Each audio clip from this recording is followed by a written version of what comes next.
These companies support the Thom Hartmann Program. They are Gabi.com. Gabi takes the pain out of shopping for insurance. More info at Gabi.com/Tom. Teeth, Smarter Pet Dental Health. More info at teethhealth.com, code TOM. HelloFresh, delivering fresh ingredients and mouthwatering recipes. More info at hellofresh.com, code TOM. Bowl and Branch, crafted for the common good. More information at bowlandbranch.com, code TOM. ExpressVPN, the VPN that just works.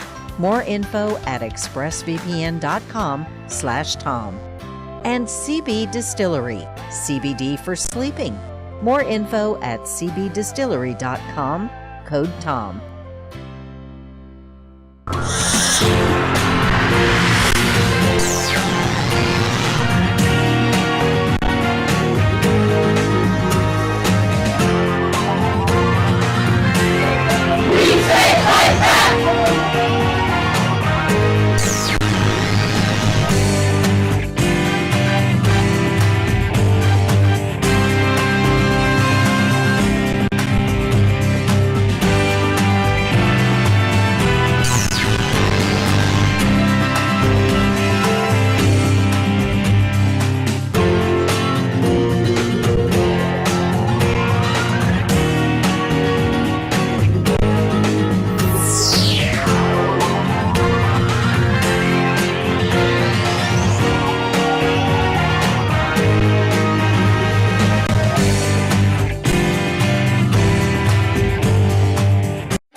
It's the Thom Hartmann University Book Club. Today we're reading from The Meat Racket, The Secret Takeover of America's Food Business by Christopher Leonard.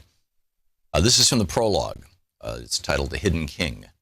Nobody ever visits the stranded little community of Waldron, Arkansas. But even if they did, a tourist would never see the place for what it really is. Most outsiders would be fooled into thinking it was an actual small town. On any given morning, the residents awaken and begin their routine along Main Street. Old men park their pickup trucks by the curb in front of the Rock Cafe, which opens early for breakfast. As the cafe's booths and tables fill up, a congregation of old-timers in cowboy hats gathers in a loose ring of aluminum chairs out front, smoking and talking and stubbing out their cigarette butts in a bucket full of sand. Later in the morning, Chambers Bank in the south end of town opens up, and the tellers cheerfully greet customers by name. On Thursday at noon, the livestock auction opens in a cavernous barn on the north side of town, drawing crowds of ranchers who haul steel trailers behind their trucks, with cows staring out between the horizontal slats. In the late afternoon, teenagers park their cars by the gazebo south of the auction barn, proudly displaying their Mustangs and Broncos like big game trophies. These events have a rhythm of their own, the clockwork functioning of a small-town economy. But it's all just window dressing. All of it would cease to exist in a moment and have no impact whatsoever on the true Waldron or its true economic reason for being. The real tempo of the town's economic pulse is measured by the coming and going of semi-trucks that roll down Main Street at periodic intervals, 24 hours a day, 7 days a week. In the middle of the night, tanker trucks full of animal feed rumble past the empty stores and out onto country roads that lead into the hilly terrain that surrounds town. At dawn, other trucks trundle in from the hills, heaped high with battered metal crates full of chickens that exude clouds of white feathers along the highway. The tempo can be measured in the regular arrival of train cars full of grain and oil seeds that dump their loads at a feed mill that clanks and hums and churns all night. And in the parade of refrigerated trucks that pull up to a slaughterhouse near the feed mill and get loaded with pallets of frozen meat. This is the real functioning of Waldron, Arkansas, and its true reason for being. This is the heartbeat of Tyson Foods, the nation's biggest meat company. The Tyson plant on the north end of Waldron is the only thing that keeps the town on the map. Appropriately, many residents simply refer to it as the complex. That's because the Tyson plant isn't just a factory, it's more like an entire small-town economy consolidated into one property. The complex contains its own feed mill and hatchery, its own trucking line and slaughterhouse that covers several acres of land and processes about 1 million dead chickens a week. The complex is like an economic dark star that has drawn into itself all the independent businesses an economic dark star that has drawn into itself all the independent businesses that used to define a small town like Waldron, the kinds of businesses that were once the economic pillars of rural America. Of course, tourists to Waldron would never see the Tyson plant, and not just because it sits on the north fringe of town away from Main Street. Visitors are stopped at its front gate and forbidden from exploring its grounds. So a tourist would have to be content to stroll along the sidewalks downtown, observing the fake Main Street, the deceptive array of little businesses that make it seem like a community. This illusory appearance cloaks Tyson's existence all the way from its roots in rural America to the grocery store shelves and restaurant menus where its products finally reach American consumers.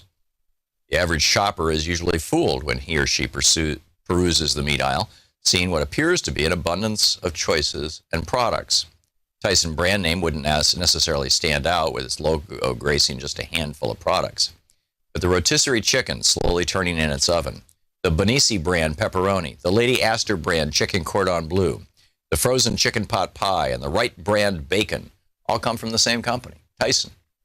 And then there is all the unlabeled meat that Tyson floods into the U.S. food system every day. The meat served in cafeterias, nursing homes, fast food restaurants, and suburban eateries where more and more Americans eat their meals. There's a very good chance any of the meat purchased in these places was made by Tyson. Even if Tyson did not produce a given piece of meat, the consumer is really only picking between different versions of the same commodified beef, chicken, and pork that is produced throughout a system that Tyson pioneered. Tyson's few competitors have resorted to imitating the company's business model just to survive.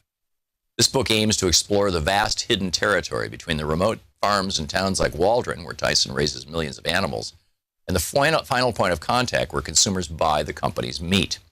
Unseen between these two poles is a hidden power structure that has quietly reshaped U.S. rural economies while gaining unprecedented control over the nation's meat supply.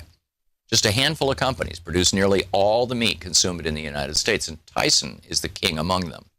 The company sits atop a powerful oligarchy of corporations that determines how animals are raised, how much farmers get paid, and how meat is processed, all while reaping massive profits and remaining almost entirely opaque to the consumer.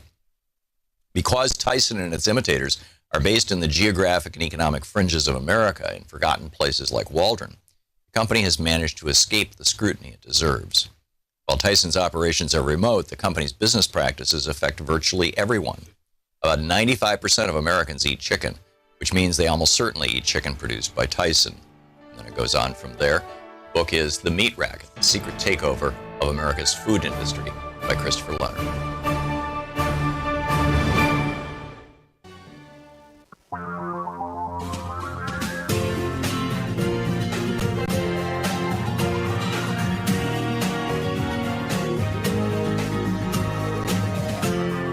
This is the Thom Hartmann Program.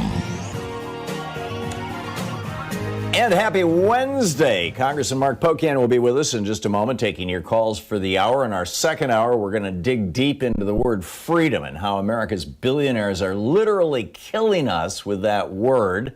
And also ask the question, what do we do about Donald Trump after January 20th? Prosecute, not prosecute? How, who, where, how, why?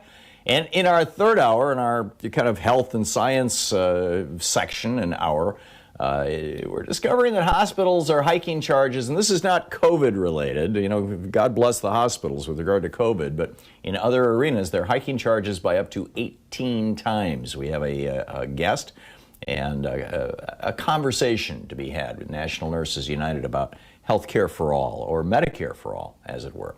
But first, our first hour Wednesday, Congressman Mark Pocan is with us for the hour, taking your calls. He's the co-chair of the Congressional Progressive Caucus.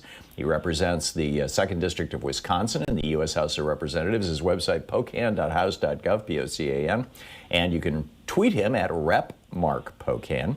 And Congressman, welcome back to the program. Are you still in quarantine? Are you and your family still testing negative? How are you doing?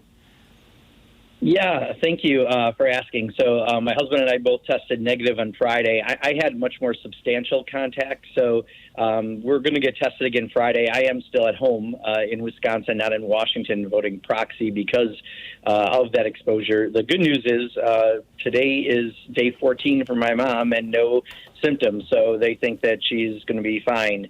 And very happy to hear that. But also, 6 members of Congress right now have tested positive right now at this moment, and others are in quarantine. So it just shows that, this is out of control in the country right now. We still have no national plan under Donald Trump. His delaying Joe Biden being able to get access to do what you need to do through a normal transition is going to make it harder for us to get the distribution of now what looks like maybe several vaccines that will be very effective. And, Donald Trump is still being the gift, I guess, that keeps giving even after the election, unfortunately. Yeah, it really and truly is tragic. I also read a news story that you were involved in helping start a labor caucus. Do I have that right? Yeah. I've been a member for nearly 30 years of International Union of Painters and Allied Trades. And Don Norcross from New Jersey is a former business manager for the International Brotherhood of Electrical Workers. And, we wanted to have, with the new administration coming in, we've been working on this for quite a while, we wanted to have a caucus just to help promote some not only legislation that we can introduce in Congress and try to pass, but also working with the Biden administration and looking at some executive orders and rule changes that they can do through the Department of Labor. So we already have about 50 members signed up. We've already been doing some actions, and it's something that I have a real passion for, and we're going to take that fight in the 117th Congress very aggressively to make sure that we're getting pro-worker legislation introduced and pro-worker actions through the White House. I think that's just spectacular. And finally, is there any political news, congressional news, anything like that you wanted to share with our listeners before we start picking up phone calls for you? Really, we're still just hoping that somehow, especially as we get closer to that December 11th date, that the government is funded only through December 11th, that we can figure out a COVID package with the Republicans. Mitch McConnell has not been a partner in any imagination on this, but people are hurting worse than ever. I mean, in Wisconsin, our positivity rate is in the mid-30% on 7-day averages for people getting tested. We have over 7,000 a day on a pretty regular basis now, and our hospitals are nearly at 90% capacity. It's not just Wisconsin, although we have a particularly bad situation here. We need to do more nationally, and I don't know how you can bring Republicans to break out of this cult-like following of Donald Trump and do something in the states so that we don't have our citizens die and get sick. Oh, there's a couple of hospitals in Utah right now that have a problem with Trump humpers constantly trying to break into the hospital or lie their way into the ICU with their camera phone, with the cameras in their phones, so that they can prove that the ICUs are actually empty because the parking lots are empty. So therefore, there's no such thing as COVID, and it's become a real problem. I mean, these people are nuts. Anyhow, let's pick up some phone calls here. Randall in Oceanside, California. You are on the air with Congressman Mark Pocan. Good morning, and thank you all for having me on the air. I got a question for the congressman. Can the House impeach the president and time it where they have it where after the inauguration it goes to the Senate for trial? I think everything starts over in a new Congress, so you'd have to do it in the 117th Congress, and our margins are going to be significantly smaller than what we had this session. We're not exactly sure because we don't have all the final results in some elections, but we may only have, give or take, an 8-seat margin. I just don't think impeachment's going to be on the table, given what we're trying to get done, which is COVID, which is absolutely the most pressing issue that we've now got to get done in Congress and keep the government funded. I just don't think you're going to see impeachment moving forward in the House because McConnell's not going anywhere with it in the Senate. Jay in Raleigh, North Carolina. You're on the air with Congressman Pocan. Hi. We all know that Trump is going to continue to have Secret Service protection for life, and he's going to keep going to his hotels after he's a private citizen. So the way I see it, that either falls on the taxpayer or it doesn't, but he gets personally enriched by it. So do you know how that will play out? Yeah, Jay, that's a great question, and you're exactly right. Your instinct is right. Donald Trump will do anything to line the pockets of Donald Trump, even after he's out of office. You're giving me some good food for thought. Let me think about it. But you're right. I mean, that's the problem is, he will choose where he's going to stay and that the security detail will follow. They have to.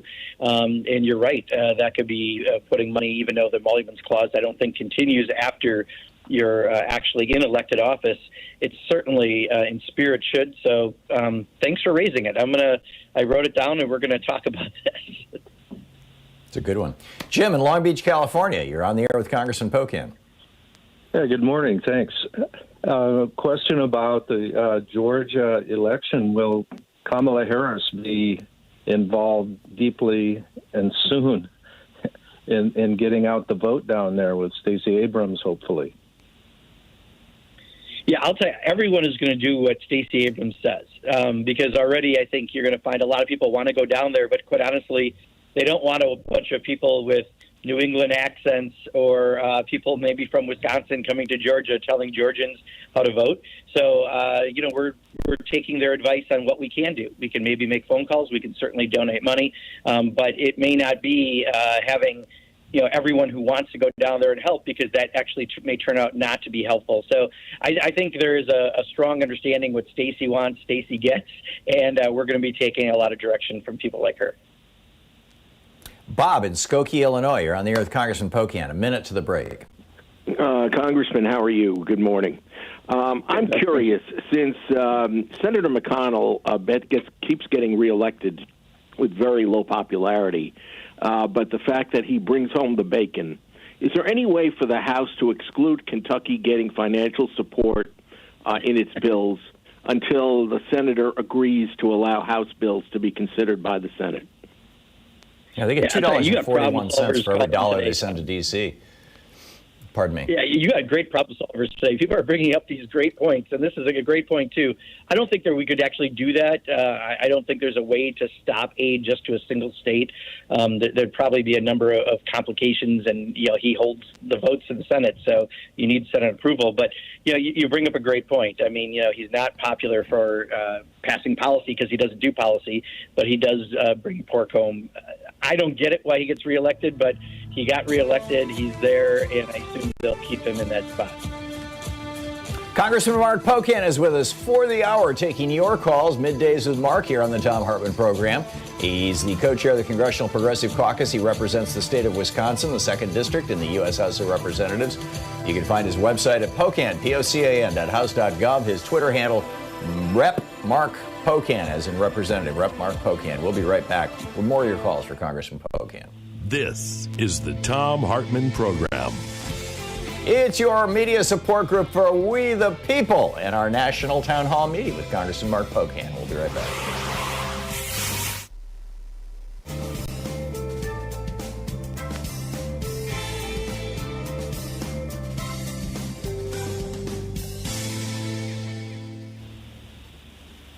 And welcome back. Matthew in Staten Island, New York. You are on the air with Congressman Pocan.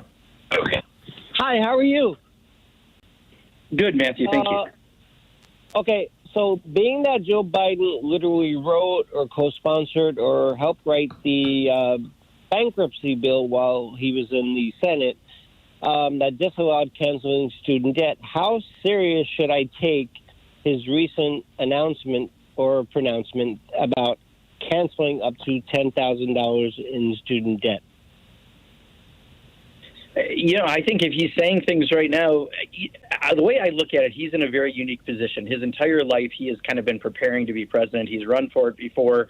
And no offense, and not to be ageist, but at 77, he's probably not going to be racking up maybe additional term or not. This is his opportunity to govern. This is his opportunity to get as much done as possible. And I'm going to look at that when he says something that he actually is going to try to get it done. I have no reason not to believe him. And, we're going to work with him in any way. But there's certainly a movement out there around canceling student debt that's in the grassroots. And we need to work with that grassroots movement to make it so that elected officials have to listen and have to act. But I would say if he's saying things right now, I would take him at his word on it. And we'll try to work with him to get that done. But, of course, some of us would like to go farther than what he said. But certainly I think it's a good sign. And, he is in a unique position. He's not planning a career afterwards. After he's president, he can just get things done that need to get done. And I think that might be actually a real opportunity. And that's what I'm hoping for. Could you speak to the Overton window? How the window of acceptable political dialogue in the conventional sphere? That Joe Biden was one of the champions of the crime bill back in the 80s and 90s that he now has repudiated. Kamala Harris, was an aggressive prosecutor in some ways that she has now repudiated. Joe Biden, as the caller pointed out, was the co-author of the bankruptcy bill in 2005 that made it illegal to discharge student loan debts. He's now repudiated that. It seems to me like the country has changed pretty dramatically in the last 30 years. Your thoughts? Yeah, absolutely. And if you look at someone who's got a record as long as Joe Biden, he probably voted maybe with where the public in his district was at the time, but they are certainly not now. And you have to recognize that as someone can change. And hopefully that's why we work with grassroots organizations to apply pressure on elected officials to make them change. If the popular position has changed where people are at, we need elected officials to represent those people. So I don't hold that in great contest against anyone when they've had a vote, especially if since then they've had actions or words that are significantly different. But it is now incumbent upon all of us to help push to get things done that will make them live up to the new words or actions they say they're going to do. Yeah, we have just 20 seconds. I am actually encouraged by it. I think that when politicians shift, they don't do it generally on their own. They do it because the public has shifted. Your thoughts? Absolutely. If the people lead, eventually the leaders follow. I printed that on a bumper sticker once because I believe it, right? And I think it's incumbent on us to be pushing politicians at all times, and then you'll get results. Yeah, I'm totally with you. Congressman Mark Pocan taking your calls for the hour. We'll be back with more of your calls for the Congressman, for Representative Pocan in just a moment. It's the Thom Hartmann Program. You can find his website at Pocan, POCAN.house.gov, and you can tweet him. Say thanks, say hi over at Rep, R-E-P, Mark, M-A-R-K, Pocan, P-O-C-A-N, Rep Mark Pocan on Twitter.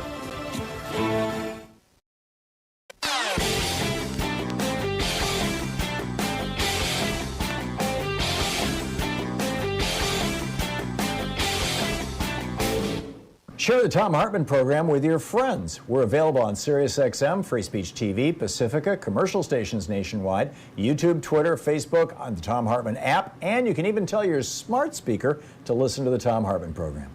Did you know that there have been 8 federal judges who have been convicted and removed from the federal bench? 15 altogether have been impeached. 8 have been removed from office since the beginning. 3 of them since 1988, including one judge, Thomas Porteous down in Louisiana, who was impeached and removed from office for signing false financial declarations under penalty of perjury, which it turns out it looks like Clarence Thomas did for quite a number of years when he did not disclose, as he is required by law to do, that his wife was taking hundreds of thousands of dollars from the Heritage Foundation. That and his perjury around Anita Hill and others, there were numerous witnesses that didn't even get called, could legitimately spark an impeachment of Clarence Thomas. We got a video about this over at ThomHartmann.com for supporters of our program. Check it out.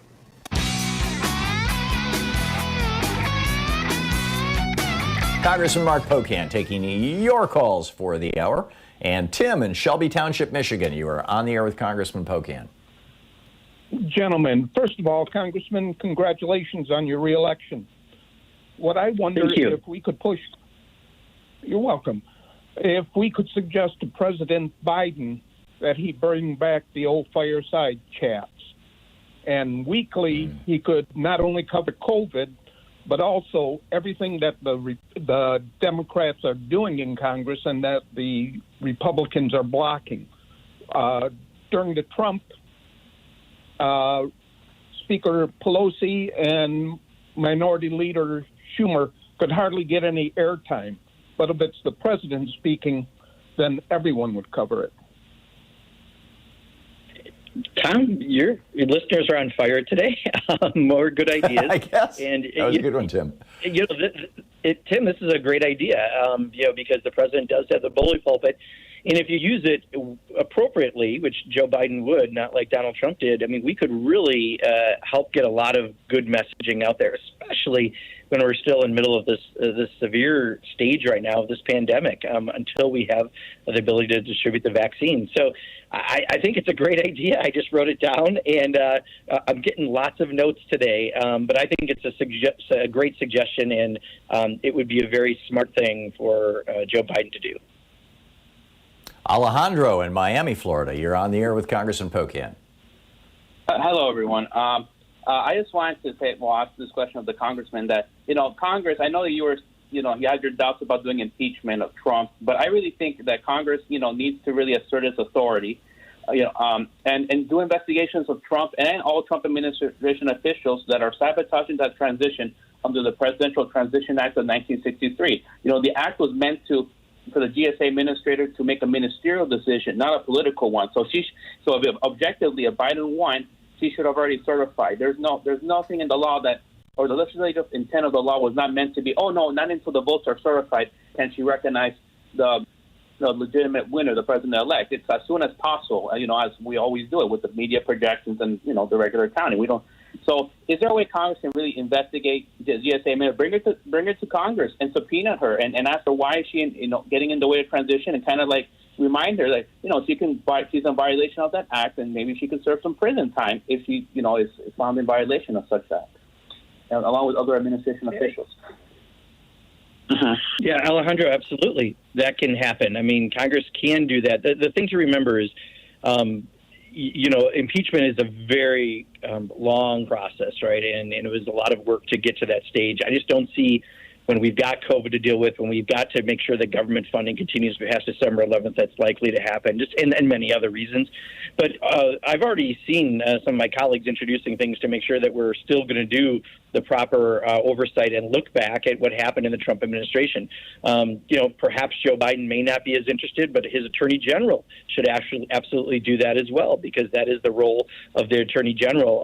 So whoever the next attorney general will be could also do those things. So I hope we don't just say, okay, he's gone, let's just forget what happened, because I'm more concerned about the presidency for any future president, Democrat, Republican, other political party that we may have, that we don't want them to do ever again what Donald Trump did. I mean, without question, this has been the worst president we've ever had, and we can't let these actions go by without any reaction, or else we're setting precedent potentially for a future president to be as bad. Gene in Madison, Wisconsin. You're on the air with Congressman Pocan. Hi, Mark. I voted for you, and congratulations. Thank you. Appreciate it. You bet. My question to you is, I work in rural Wisconsin, in New Glarus and Belleville area. I provide physical therapy, occupational speech therapy. We have a small company. CMS has proposed a 9% reduction in payments to providers for therapy starting January 1st. That is a huge cut for us. We still will provide the therapy, but the reimbursement is going down. And it's all part of this, the Medicare plan. Now, we have been putting our lives on the line. We are first responder workers. We get tested twice a week because COVID is so high in Greene County.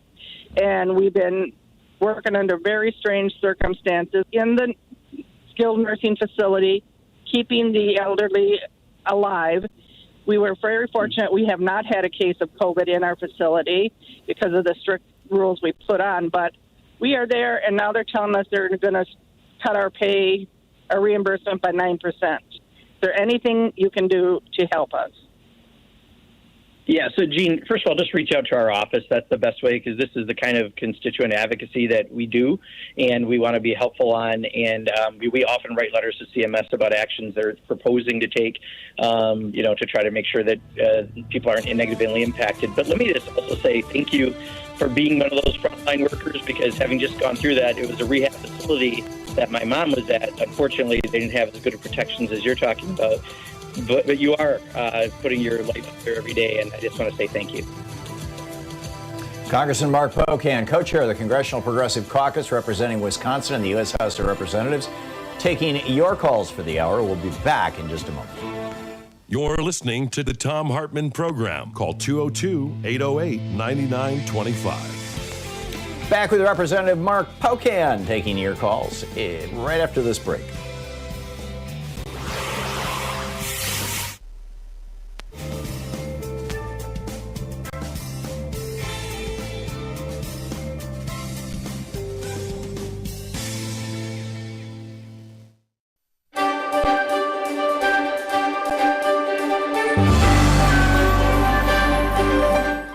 Today we're reading from Behold America by Sarah Churchwell, The Entangled History of America First and the American Dream. This is from the prologue. On Monday, 30 May 1927, a cool day with showers forecast, New Yorkers were gathering for the annual Memorial Day parades around the city. It was only 9 years since the end of the European War, into which America had been so reluctantly drawn and Europe had suddenly become closer than ever before. Precisely 10 days earlier, Charles Lindbergh had completed the first solo flight across the Atlantic in the spirit of St. Louis, and no one had yet stopped celebrating. Front pages around the country reported that Lucky Lindy had been mobbed in London, greeted by rapturous crowds of 150,000. Few Americans were talking about much else than the newest national hero, but in New York that day, different kinds of mobs were about to gather. Around 8 a.m., a group of Italian immigrants living in the Bronx set out for the elevated train on their way to Manhattan to join the parade. But they were not going to honor the American soldiers who had died in the service of their country. They were supporters of Mussolini, planning to join 400 American fascists who were marching in Manhattan's Memorial Day parade as part of the official fascist movement in the United States. They had been invited by the parade's organizers, to the outrage of many anti-fascists, including Italian nationalists and anarchists who threatened violence if the invitation wasn't rescinded. It wasn't. Like all his fellow fascists intending to march that day, Joseph Carisi was wearing the black shirt uniform, sporting leather boots, jodhpurs, a black cap, and carrying a steel-tipped riding crop. When he stopped to buy a newspaper, Carisi was jumped by two men, stabbed in the neck, and left to die on the sidewalk. Another fascist, Nicholas Amoroso, who was running either to catch up with his group or away from the killers, reports vary, was shot 4 times, once right through the heart. One of the 2 murdered men had served in the American Army during the Great War. The other with the Italian Army, papers reported. The parade they had meant to join took place without them, a fascist delegation of several hundred that was guarded by police to, quote, avert disorder.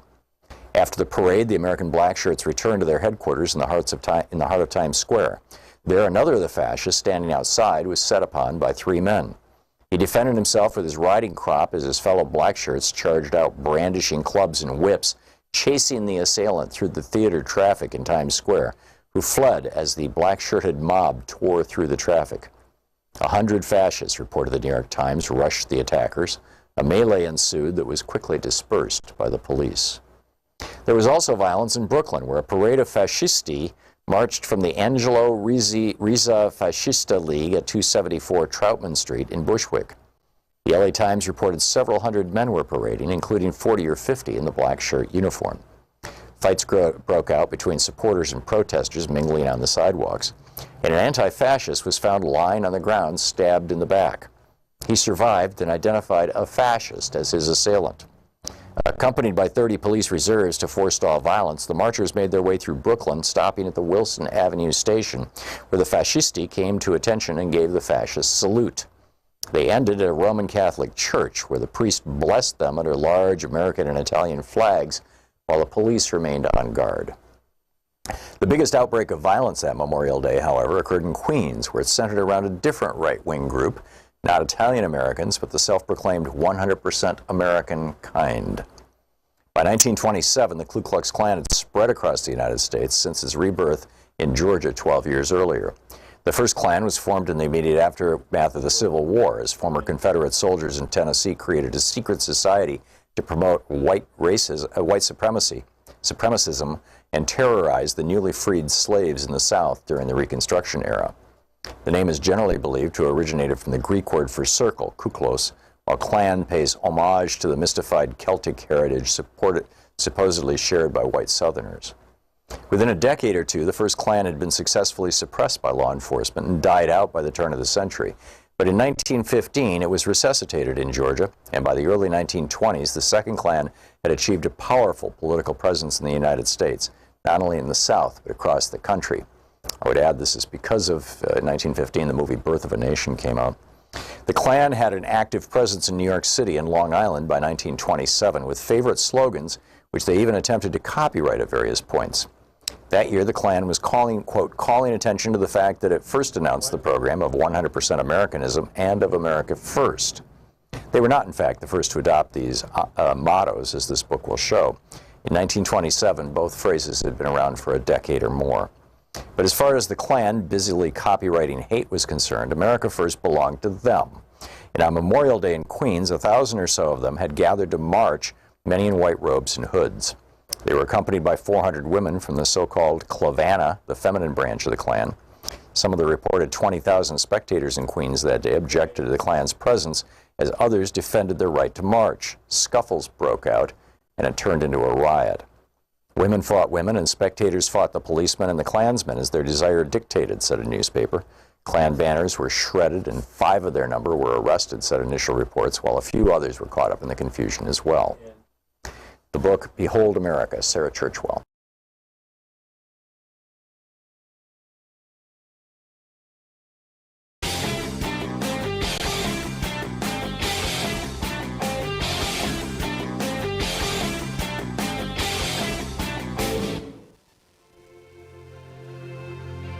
On this week's Science Revolution, Dr. Jason Hill with the University of Minnesota says cutting greenhouse gases from food production is urgent and that our food systems may be the dark horse of climate change.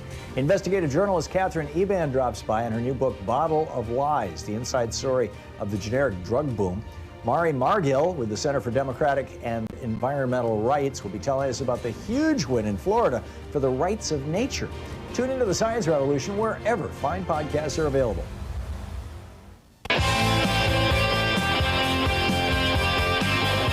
Welcome back to the Thom Hartmann Program, fair and only slightly unbalanced. Congressman Mark Pocan on the line with us, taking your calls for the hour. Cindy in College Station, Texas. You are on the air with Congressman Pocan. Hi, Tom. I was just wondering, I know this is off the subject, but I was wondering about the Medicare prescription drug, Part D. I find out that they still have that donut hole, and I was wondering if the congressman was going to try and do anything about that, because it's just so expensive. It's really. Yeah, Cindy, we need to do a lot when it comes to prescription drugs. There's no question. The problem I think that we're likely going to face is the Republican Senate. So Georgia is going to be very important on January 5th, because if we have a Senate that can work with us, we can address a number of things. If you have specific issues, always call your member of Congress if it's something that's more specific on that. Please do that. But we need to, one of the things that Tom and I have had some conversations recently on are some of the Medicare Advantage programs and concerns on some of those fronts. We have to address prescription drugs in a very holistic way. The fact that we still pay, 20 times or more for a drug than other countries doesn't make any sense. We should be able to allow Medicare to be able to negotiate prescription drug pricing, and I hope we can do that. And I think one of the things that we're doing right now is just trying to make sure that people from the industry don't get a lot of appointments in this administration. Barbara Lee and I did a letter around defense, and I know other people have done letters as well in different areas. But, we want to be able to address this. We have now a White House that can work with us. Not sure about the Senate yet, but we absolutely need to do more action to address prescription drug pricing, whether it be specifically the issue brought up or just the holistic issue. It makes no sense that we pay that much more for drugs in the United States and other countries. Robert in Philadelphia, Pennsylvania. You're on the air with Congressman Pocan. Oh, hi, Congressman Pocan. The Biden campaign had a proposal to make community college and even state college attendance tuition free for everyone making under $125,000, I think. And I hope that will be an important issue in the Georgia campaigns. But if there is a Republican Senate majority, presumably they would block that. and I hope they pay a heavy political price for blocking it. Will the House be able to pass a version of that proposal early in the Biden presidency? Potentially. I don't think we've really talked about what bills are going to roll out yet. And right now, Joe Biden's first putting his administration together. But you're absolutely correct. That's something he ran on and should be a priority. If we don't get the Senate, it will be much more difficult. But one of the challenges we're going to have, and we just don't know, is how big our margin is. Unfortunately, it looks like less than two handfuls of people on any issue can hold something up. And that is kind of the perfect scenario for every special interest in Washington. They're probably already putting money down on a second home, knowing how much they can make with that kind of scenario. So it's going to be really the people power that we're going to need on every issue to enact so that people reach out to their elected representatives and tell them what they want done, because they're certainly going to have those special interests in their ear. And with that tight of a margin, it's going to be a challenge. I just have to be completely honest, Robert. Any small group of members can really hold things up. Nathaniel in Ontario, you're on the air with Congressman Pocan. Hello, Tom. How are you? And Congressman, guys, thank you for taking my call. Congressman, I have a two-part question in regard to Trump being flight risk. And secondly, is there anything in the judicial system or the federal government that would prevent that? And I will hang up and let you concur with that. Thank you. Yeah, Nathaniel, that's a good question. I don't think, first of all, that the president's going to do anything to be a flight risk. My guess is just like now, he's going to get a bunch of lawyers and he'll fight things and delay things and, muck things up and try to, just buy time. And my guess is that's a more likely scenario than him, like, going to Russia and, building a condo and living there. I think that's less likely. But right now, we have to get more people to step up and tell him the truth. His family are probably the people that listen to him the most. But he lost the election, in his own words, 4 years ago by a landslide. It's time that he accepts that, and then you have to accept any consequences if you did any actions that could put you in trouble. But that's what we've been saying for 4 years, and I think we'll see what happens once he finally leaves office. But I don't think it's likely he'll be a flight. He'll try to leave the country. Stephanie in Hopkins Park, Illinois. You're on the air with Congressman Pocan.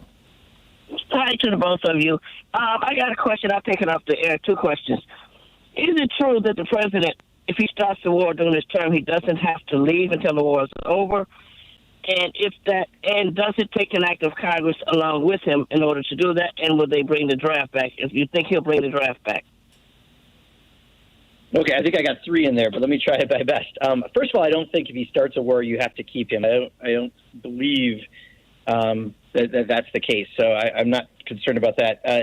Should Congress be involved? Yes, that's what the Constitution says, and that's a fight we've had with many presidents.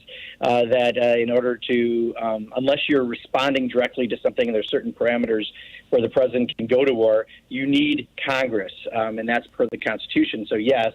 And finally, a draft. You're getting a couple steps ahead. You already got us in a war and everything else. I think that would be up to Congress to decide what's going to happen. But I don't know where Mitch McConnell would be on an issue like that, so I don't know if I can give you a good concrete answer on the likelihood. Adam in New Orleans, Louisiana. You're on the air with Congressman Pocan. Thank you. Representative Pocan, after watching the documentary Our Social Dilemma, it's clear that social media, artificial intelligence engines promoting lies to maximize attention are literally an existential threat to our democracy. So will you sponsor legislation that protects the public from these artificial intelligence engines manipulating human behavior with lies? Thank you. Yeah, Adam, let me answer it this way because, when something's that general, it's not super easy. But there are committees dealing with this, including, one is the Antitrust Committee in Judiciary, in the Judiciary Committee, the Antitrust Subcommittee, which David Cicilline is a chair of and a good member of the Progressive Caucus. So, I think many of these issues are going to come up absolutely for hearings, and legislation will absolutely be introduced. But right now, I don't know if there's something in particular, a specific piece you're referring to. I don't think you were, but I agree with you that we have seen that influence and how slowly they wanted to respond in the face of an election. That's not acceptable. They are monopolies, and I think we have to look at it from that perspective and that lens. And if we do, that may be the best way to try to address what they're doing. So look forward, I think, under the guise of the lens of looking at monopoly power. Michael in Las Vegas, you're on the air with Congressman Pocan. Good morning, gentlemen. Thank you, Tom. I appreciate you. And Representative Pocan, I just want to thank you as a gay American. I really appreciate your openness, and I'm proud to have you serving the people of the United States and representing the LGBTQ community. So thank you. My question is about, thank you. My question is about the FCC. I understand that President Biden will be able to appoint commissioners. As we hear a lot on this program with Tom, the right-wing media echo chamber is loud, full of disinformation and propaganda.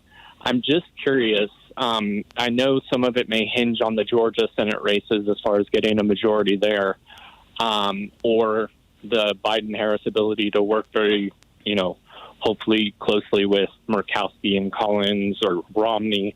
But as far as just holding this right-wing echo chamber to account and really separating news from opinion, I'm curious, does the House Oversight Committee, can they get the FCC commissioners or the chairperson in to instruct them to kind of oversee this better? I guess my words are kind of not coming, but do you kind of understand where I'm coming from there? Yeah. I do, Michael. So I think, you're right. The House can do that kind of oversight and bring people in. And yes, Joe Biden will have the ability to appoint in many of these positions. And right now, many of us, in fact, I'm reviewing a list that we're looking at for the Progressive Caucus on a number of these positions, people that we're trying to recommend, working with a lot of our progressive ally organizations around the country to make sure that we have a lot of good, strong people in the cabinet. But to Congress's direct ability, yes, we can have people come before Congress and we can raise these issues and we can try to raise them in the public and get attention to them to try to influence the actions that they may take. So you are correct. But the key will be who those folks are and, how quickly, given what President Trump is doing right now and not allowing Joe Biden to get his transition going, those appointments are going to be made. Congressman Mark Pocan taking your calls for the hour here on the Thom Hartmann Program. We'll be back with more of your calls for the Congressman in just a moment. His website is pocan.house.gov, pocan.house.gov. You can tweet him at Rep. Mark Pocan. He's the co-chair of the Congressional Progressive Caucus and represents the 2nd District of the great state of Wisconsin of the U.S. House of Representatives. We'll be right back. You're listening to Thom Hartmann. Visit ThomHartmann.com for audio and video archives. More of your calls for the big cheese progressive in Washington, D.C. Congressman Mark Pocan right after this.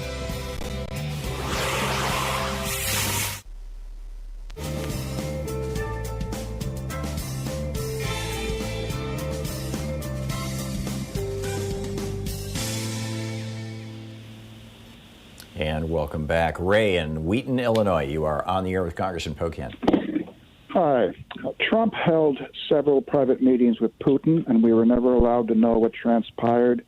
And the interpreter on our side was basically muzzled. Now that we're going to have Biden in the White House, what's to keep us from calling that interpreter in to testify under oath and explain what transpired during those meetings? I know there are Dems that think we should move on from Trump and look to the future, but we're talking about likely high treason here and could have implications for the country's future. What do you think?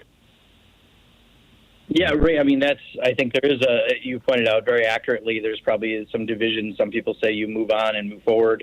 Some of us are saying, but we're doing this for any future president that could do what Donald Trump did, therefore we have to. So it will depend, I think, committee by committee, perhaps who gets brought in and what happens and what the Joe Biden's administration may choose to do. His attorney general has an amazing amount of power to do any investigations, but often we know when one president investigates another one, those are often actions you see in some other countries, and I think there'll be a big debate on how they move forward. But my personal hope is that we do go and look at any actions that happened that we think were illegal, so that we protect the office of the presidency over any individual president and ensure that we never have to go through what we just went through. Mark in Hopewell, Virginia, you're on the air with Congressman Pocan. Good day to both of you. My question is fairly simple.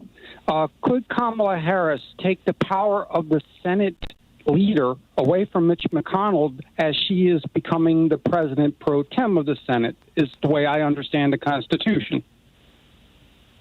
Yeah, no, I don't think there's any way she can change based on the numbers. Right now, they have an outright majority. And post-Georgia, hopefully, we'll get tied. We'll be 50-50, and then things will certainly, we'll learn a lot what happens when you have a 50-50 Senate, other than we have the tie-breaking vote, absolutely. But I don't think it's as simple as that. Marilyn in Sun City, West Arizona, you're on the air with Congressman Pocan. Hi, Congressman. My question is this. I know that the state of New York can continue to prosecute Trump for his state crimes, but the national and federal ones that I'm hearing the rumblings of Joe Biden saying that maybe we'll forgive him, we want to move forward, et cetera. People like me are not really happy with that. And my question is, as a strategy, would it not be better for Biden to say we are going to prosecute him and let him have to flee from that by resigning and have Mike Pence pardon him, so that we could blame the Republicans for us not going forward with this and not take that burden on ourselves that we just chose not to? Yeah, you've got so many hypotheticals in there, Marilyn. I don't know if I'm going to give you a very good answer, other than I did just address it. I think it's really going to be up to what his administration and his attorney general decide to do, and some of the committee chairs that we have in Congress. I hope we pursue anything that we think is illegal. But you're absolutely right. States like New York can and should, and I think will, move forward and continue to do what they're doing. We'll be back with more of your calls for Congressman Mark Pocan in just a moment. It's Middays with Mark on the Thom Hartmann Program.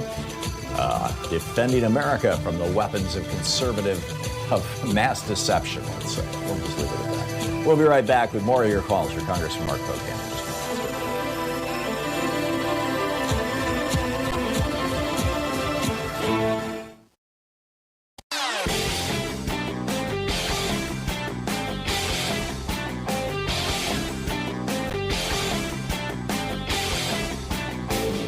I'm speaking at the Billionaires 2020 conference. It's running December 5th and 6th and 12th and 13th. My keynote is how all life is organized around democracy. Tickets are available at billionaires.org, and there's a 20% discount with the code TOM, T-H-O-M. So we've got a new video up over at thomhartmann.com for folks who are supporting the program about how big pharma, the big pharmaceutical companies, might be the lever that the healthcare industry uses to destroy Medicare for all, or even a public option as we move into and toward the Biden administration. And how do they do that? Well, they're spending $30 billion a year on advertising.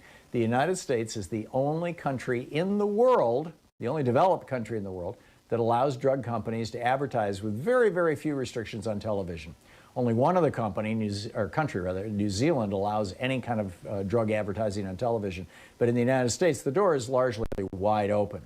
And as a result, all of the television networks are hooked on money from big pharma and big health, as it were. You can check out all the details over at thomhartmann.com with our new video for the supporters of our program. Thank you.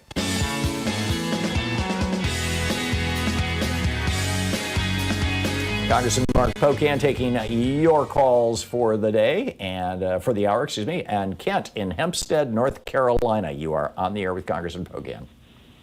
Good morning, good afternoon, gentlemen. It's past noon here. I have a question for the congressman.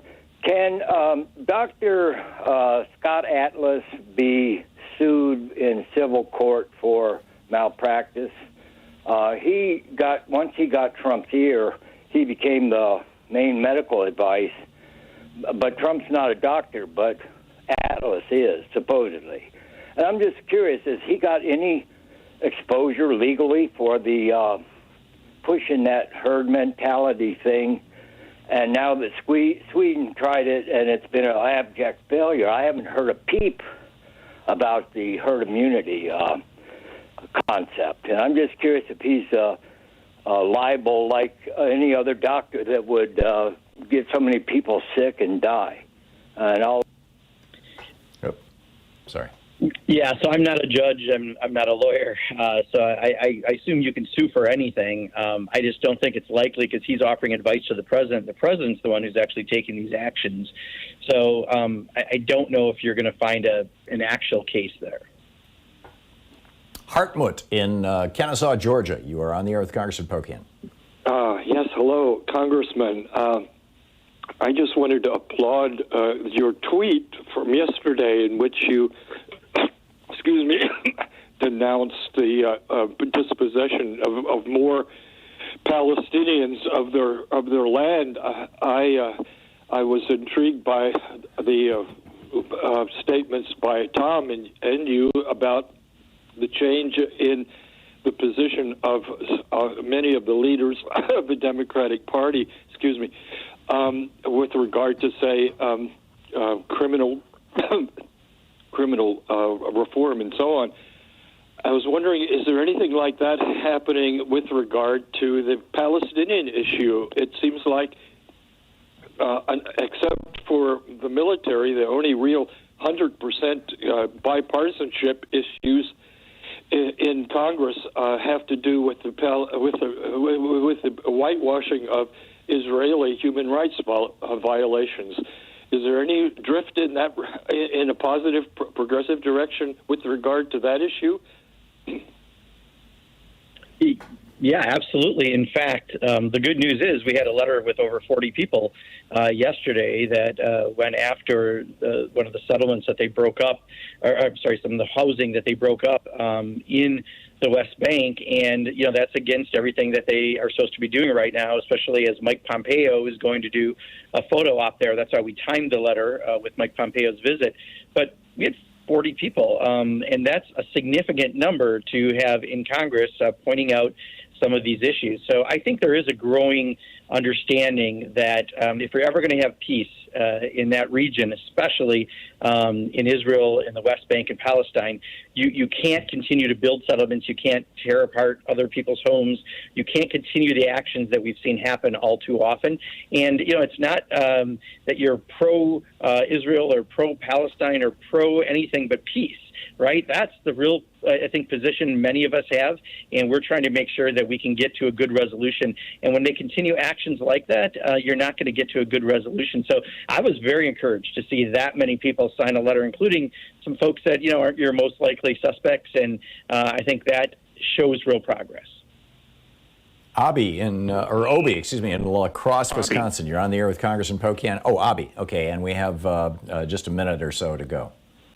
Okay. Hi, Tom. Hi, Mark. I'm reading in The Guardian this morning that Trump put down $3 million for a Wisconsin recount.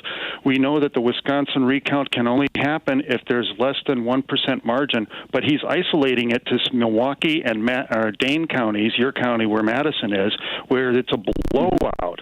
So can he still do that where the 1% isn't even close? Yeah, Abby, he's going to do it, and I'm going to predict right now it is more likely that I will sprout a full head of hair on Thom Hartmann's show next week than he will win the recount. Our recounts, even Scott Walker said, you're not going to change more than 100 votes. Our canvass changed about 100 votes. There's no way that he's going to find, through whatever legal actions he does, 20,000 votes. So he's doing what he's got to do to continue probably to, keep his email list for his future media network that he's going to have. But it's extremely unlikely that they will find anything. And Congressman, in the last half a minute or so, what should we be looking at as we go into the next week?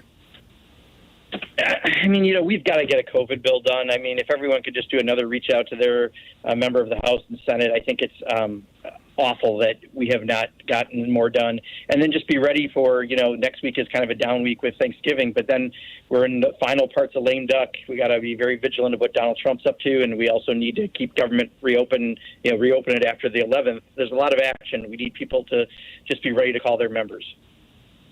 Yeah, and the number for Congress is 202-224-3121. Gets you to the switchboard, and off we go.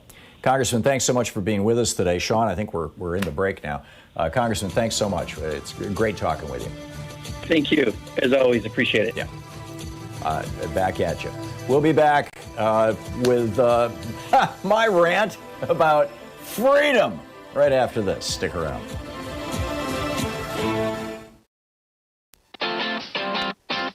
You're listening to Thom Hartmann.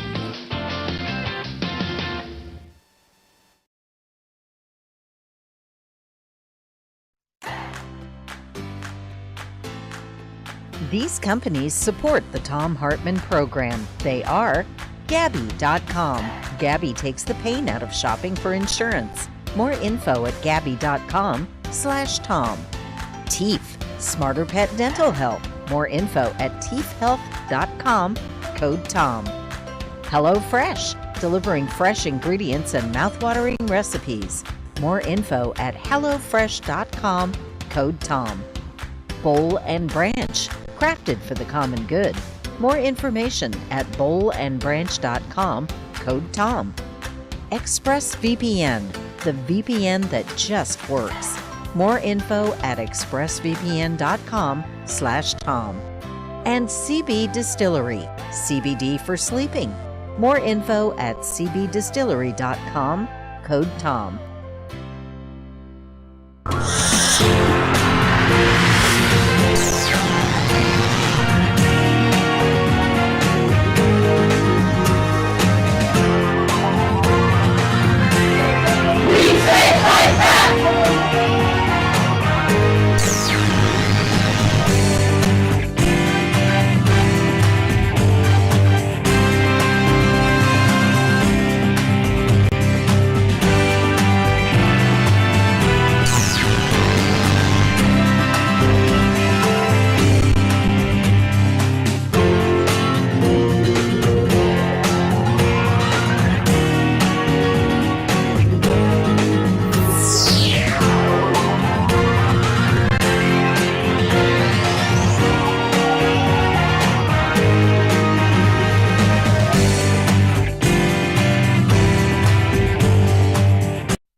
It's the Thom Hartmann University Book Club. Today we're reading from the Undercommons, Fugitive Planning and Black Study by Stefano Harney and Fred Moten. This is from the introduction. It starts with love, exchange, fellowship. It ends as it begins, in motion, in between various modes of being and belonging, and on the way to new economies of giving, taking, being with and for. And it ends with a ride in a Buick Skylark on a way to another place altogether. Surprising, perhaps, after we have engaged dispossession, debt, dislocation, and violence, but not surprising when you have understood that the projects of fugitive planning and black study are mostly about reaching out to find connection. They are about making common cause with the brokenness of being, a brokenness, I would venture to say, that is also blackness, that remains blackness, and will, despite all, remain broken, because this book is not a prescription for repair. If we do not seek to fix what has been broken, then what? How do we resolve to live with brokenness, with being broke, which is also what Moten and Harney called debt? Well, given that debt is sometimes a history of giving, at other times a history of taking, at all times a history of capitalism, and given that debt also signifies a promise of ownership but never delivers on that promise, we have to understand that debt is something that cannot be paid off. Debt, as Harney puts it, presumes a kind of individualized realization to a naturalized economy that is predicated upon exploitation. Can we have, he asks, another sense of what is owed that does not presume a nexus of activities like recognition and acknowledgement, payment and gratitude? Can debt become a principle of elaboration? Moten links economic debt to the brokenness of being in the interview with Stefan Shukatis, who he acknowledges that some debts should be paid and that much is owed, especially to black people, by white people. And yet he says, I also know that it is, that what it is that is supposed to be repaired is irreparable. It can't be repaired. The only thing we can do is tear this stuff down completely and build something new, end of quote.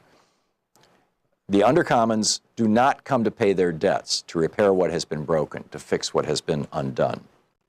If you want to know what the undercommons wants, what Moten and Harney want, what black people, indigenous people, queers, and poor people want, what we, the we who cohabit in the space of the undercommons want, it is this. We cannot be satisfied with the recognition and acknowledgement generated by the very system that denies A, that anything was ever broken, and B, that we deserve to be the broken part. So we refuse to ask for recognition, and instead we want to take apart, dismantle, tear down that structure right now. That right now limits our ability to find each other, to see beyond it, and to access the places that we know live outside its walls.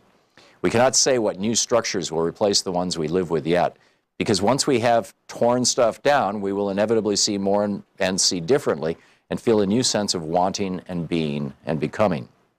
What we want after the break will be different from what we think we want before the break, and both are necessarily different from the desires that issue from being in the dark. Let's come at this by another path. In the melancholic and visionary 2009 film version of Maurice Sendak's Where the Wild Things Are, 1963, Max, the small seeker who leaves his room, his home, his family to find the world beyond, finds a world of lost and lonely beasts, and they promptly make him their king. Max is the first king the wild things have had, whom they did not eat, and who did not, in turn, try to eat them. And the beasts are the first grown things that Max has met, who want his opinion, his judgment, and his rule. Max's power is that he is small while they are big. He promises the beasts that he has no plans to eat them, and that this is more than anyone has ever promised them. He promises them that he will find ways through and around and will slip through the cracks and re-crack the cracks if they fill up. He promises to keep sadness at bay and to make the world with the wild creatures that roared their terrible roars and gnashed their terrible teeth and rolled their terrible eyes and showed their terrible claws. That Max fails to make the wild things happy or to save them or to make the world with them is less important than the fact that he found them and he recognized in them the end of something and potentially the path to an alternative in his world, or an alternative to his world, excuse me. The wild things were not the utopian creatures of fairy tales. They were the rejected and lost subjects of the world Max had left behind. And because he shuttles between the Oedipal land where his mother rules and the ruined world of the wild, he knows the parameters of the real. He sees what is included and what is left out. And he is now able to set sail for another place, a place that is neither the home he left nor the home to which he wants to return. Moten and Harney want to gesture to another place, a wild place that is not simply the leftover space that limbs real and regulated zones of polite society. Rather, it is a wild place that continuously produces its own unregulated wilderness. The zone we enter through Moten and Harney is ongoing and exists in the present, and as Harney puts it, some kind of demand is already being enacted, fulfilled in the call itself. While describing the riots of London in 2011, Harney suggests that the riots and insurrections do not separate out the request, the demand, and the call. Rather, they enact the one in the other. The book is The Undercommons, Fugitive Planning and Black Study.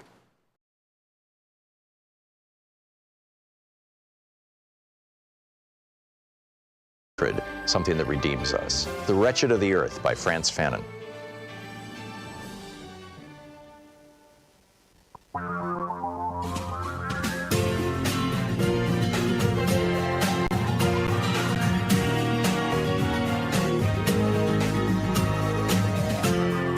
This is the Thom Hartmann Program. Welcome back. So I just want to lay out this concept and get your take on this. I think it's a pretty solid look back to Franklin Roosevelt and Lyndon Johnson's idea of what freedom meant versus the Reaganism freedom that we've experienced ever since, basically. You know, as America's right-wing billionaires are hanging out on their giant estates with their live-in servants, giving them instant COVID tests that, you know, hey, money doesn't matter. They're using the word freedom to describe their lifestyle in the right-wing media that they own or that they support. I mean, the headline over at yesterday over at Newsmax was no masking Biden's disdain for freedom. And one over at Red State references COVID tyranny. The bottom line is wealthy right-wingers have been telling this, for years to us, and a lot of Americans have bought into it, that, socialist programs and protective regulations actually diminish Americans' freedom. Don't you know? Freedom Works and their followers in the Tea Party said that Obamacare and Medicare are destroying America's freedom. Reagan told us that that Medicare would destroy freedom. And that to choose not to have health care and not to get any support or benefits from the government when you get sick, that's freedom. Mitch McConnell and the Republicans in the Senate are refusing to pass a COVID relief bill right now.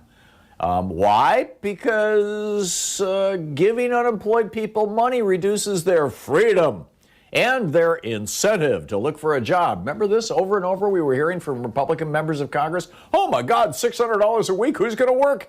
Right. Donald Trump's press secretary, Kayleigh McEnany, this morning on Fox News said that she was speaking about Oregon specifically. Today is the first day that we've closed all our restaurants again, and our governor, Kate Brown, is asking people to work from home if they can. I mean, it's a reasonable thing. She says, that's not the American way. We don't lose our freedom in this country. We make responsible health decisions as individuals. Right. Republicans have this bizarre notion of what the word freedom means. But Americans who don't have live-in chefs and private pilots to take them around the country in private jets are, in my opinion, frankly, more inclined to agree with President Franklin Roosevelt, who pointed out in 1933 that necessitous men, people who live in necessity, in other words, people who have needs, necessitous men are not free men. If you're hooked up to a ventilator and you can't breathe, you're not free. If you're sick and you can't afford to pay for your health care, you're not free. If you're hungry and you can't buy food for your family, you're not free. If your landlord is throwing you out in the street because you can't pay your rent, you're not free. If you hang out, if you're afraid to hang out with your family because you don't want to put your at-risk relatives at risk of dying from the coronavirus because your government is refusing to do comprehensive testing and contact tracing, you're not free. The majority of Americans, according to polls, want a different kind of freedom than what is described by Mitch McConnell and his Republican colleagues in both the House and the Senate. Average Americans overwhelmingly. Fox News had the poll up last week. 71% of Americans support Medicare for all. So that nobody again in America will ever go bankrupt because they got sick. Something that happens to 500,000 Americans a year and does not happen to any other citizen of any other developed country in the world ever. Most Americans want free education through college or trade school and quality primary schools so every young person who didn't grow up on a billionaire's estate can also achieve their full potential without bankrupting their parents or spending decades in essentially debt peonage. We want food and housing to be rights, not privileges, as Franklin Roosevelt proposed with his Second Bill of Rights in 1944. Right-wing billionaires keep telling us that freedom means the freedom to die in debt, the freedom to remain uneducated and stupid, the freedom to be hungry and homeless while working crap jobs at minimum wage that just make the billionaires richer. That's freedom in their definition. They say that freedom means that the small number of morbidly rich people have the right to suck up all the assets and resources of society, leaving almost nothing for the working class. Unemployment benefits, the minimum wage, in their universe, are the opposite of freedom. They argue that the real meaning of freedom is tax cuts for billionaires and more poison and pollution for everyone else. If your air, if your water are contaminated by industry, hey, just suck it up because, freedom. And now they're telling us the freedom means not just the right to kill other Americans with corporate pollution, but that free people have the right without consequence to infect other Americans with a deadly, debilitating disease. And as a result, people who watch billionaire Rupert Murdoch's Fox News, people who follow or read billionaire Mark Zuckerberg's Facebook, people who follow right-wing websites funded in part by the billionaire Koch network, they're walking into stores without masks. They're planning holiday get-togethers, and they're spreading COVID all over the country.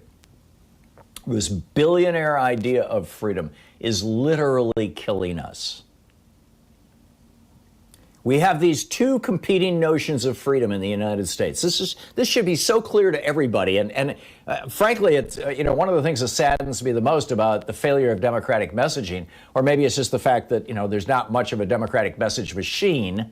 There's this huge right-wing network of right-wing radio and television stations and right-wing websites and right-wing. It just goes on and on and on. I mean, these right-wing billionaires have a lot of money. And they're constantly promoting this idea that freedom means freedom from government.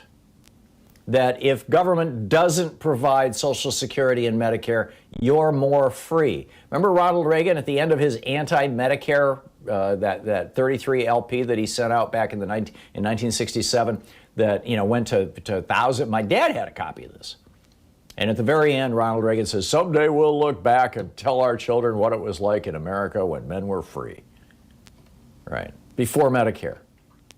Honest to God, if you're young enough, you don't know what I'm talking about. Ronald Reagan, when the year that Lyndon Johnson was pushing Medicare through Congress, did this recording that went out to every doctor in America. The AMA distributed it everywhere. He did it on behalf of the American Medical Association. And, that basically said that Medicare was socialism and socialism was going to destroy America. So in the Republican worldview, in the conservative and billionaire worldview, freedom is freedom from. Billionaires don't have to worry about government regulating their industries or forcing them to pay a decent wage. Freedom from. But I think most Americans think that freedom to is the kind of freedom that's important. Freedom to get a good job.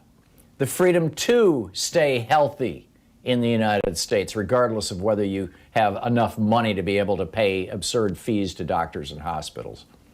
Freedom to express your opinions without, being squashed by billionaire-owned right-wing media. The freedom to, be safe, essentially. The freedom to have a home, to have shelter. The freedom to have an education. We really need to redefine freedom in the United States. We need to have this conversation. What does freedom mean? Particularly since for the last 40 years, since the so-called Reagan Revolution, the so-called conservatives, these Edmund Burkean conservatives, Edmund Burke, famously said that, a hairdresser or a tallow maker does no harm to society, but they would do violence to society if they were allowed to vote, right? I mean, that's... And we're seeing this played out, right, in Detroit. Oh, don't certify those ballots cast by 78% black Detroit. Oh, we can't have that. Everywhere else is just fine, thank you very much. But what is freedom? What is freedom for you? What does freedom mean anymore? And can we take that word back? I think we can, and I think we should.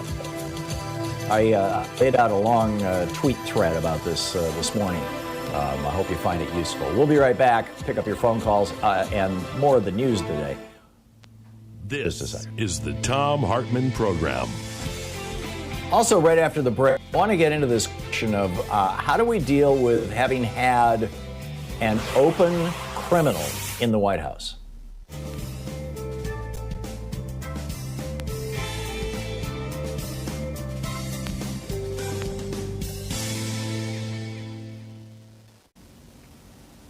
And welcome back. Jerry in Kent, Washington. Hey, Jerry, what's on your mind today? Yeah, Tom, thanks for taking the call. Hey, do you know if Judy Shelton's attempt to be put on the Federal Reserve Board, is that dead or not?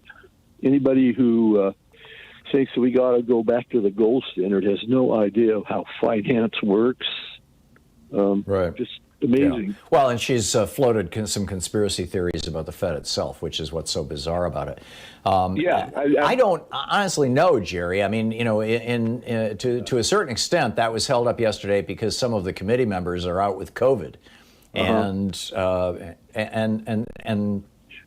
so there was a piece about it in the Financial Times that I read yesterday afternoon that implied or suggested, I mean, they didn't come out and say it, that her nomination was dead, but it suggested that it was, all but dead.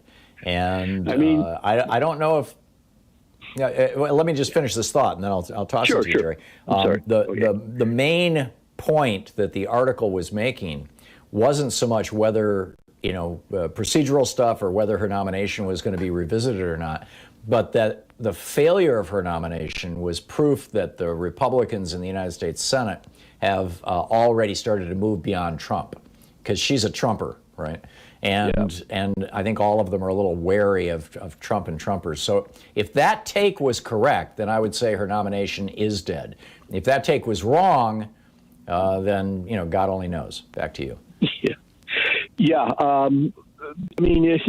I realize she'd only be one vote, but if this country ever returned back to the gold standard, they'd have to run the bankruptcy courts 24/7 for the next decade. I swear that. Well, we just couldn't even physically do it. Yeah, we'd have to reboot our currency. Yeah, I know. Sometimes I wonder, Republican politicians get any dumber, they're going to forget to breathe. Yeah, it's really sad. It really is. But this is what we've got. Jerry, thanks a lot for the call.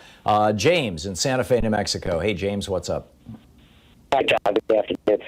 Listen, I just got kind of a comment, and I hate it to be such a downer of a comment, but I just think I'm a 61-year-old man, Tom, and I've been around the States. And I've always paid attention to politics pretty much since I was a young kid. For some reason, I grew up in Chicago, and that's where we were. But, Tom, to make a quick comment to you, sir, is that I think freedom has been an illusion of the American people for years and years, Tom. I think we've really never been free. And I loved your comment. So what would it take, James, in your mind, to establish freedom in the United States? I think we need to get, I think there's dark money that are pushing the buttons on what's going on in this country, Tom. I think there's a cabal, Illuminati, something is going on in this country to where we have... Oh, there's a bunch of billionaires who control the Republican Party and probably a third of the Democratic Party. There's no doubt about that. Is that what you're talking about? Because they're getting what they want. Well, that too, Tom. I agree with that also. But I think there's other forces out there, I think, that are pushing. Yeah, they don't even need the Illuminati, James. I mean, they get together twice a year at Charles Koch's estate. I mean, or other venues. But yeah, I get it. Exactly. James, thanks a lot for the call. It's great to hear from you. We'll be right back. It is coming up on 20 minutes past the hour here on the Thom Hartmann Program. Stick around.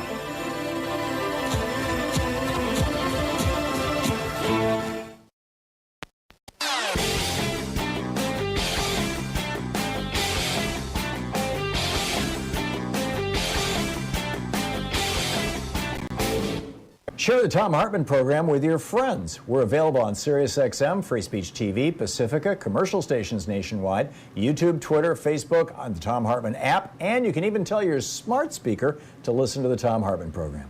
So we've got a new video up over at thomhartmann.com for the folks who support our program, and it's about exactly why rich people, I'm talking about people who make more than $1 million a year marginally, and over $3 million a year, that group totally.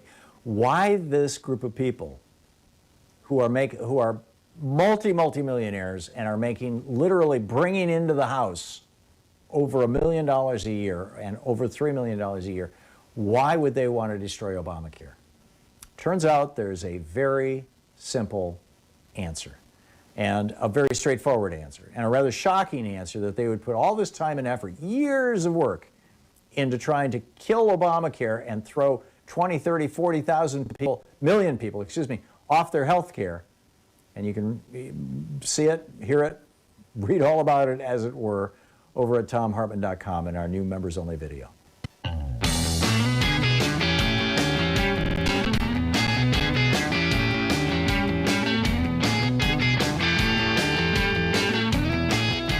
And welcome back. So, I want to get into this conversation about freedom and what freedom means and all that sort of thing. And I'd like to add another piece to the mix.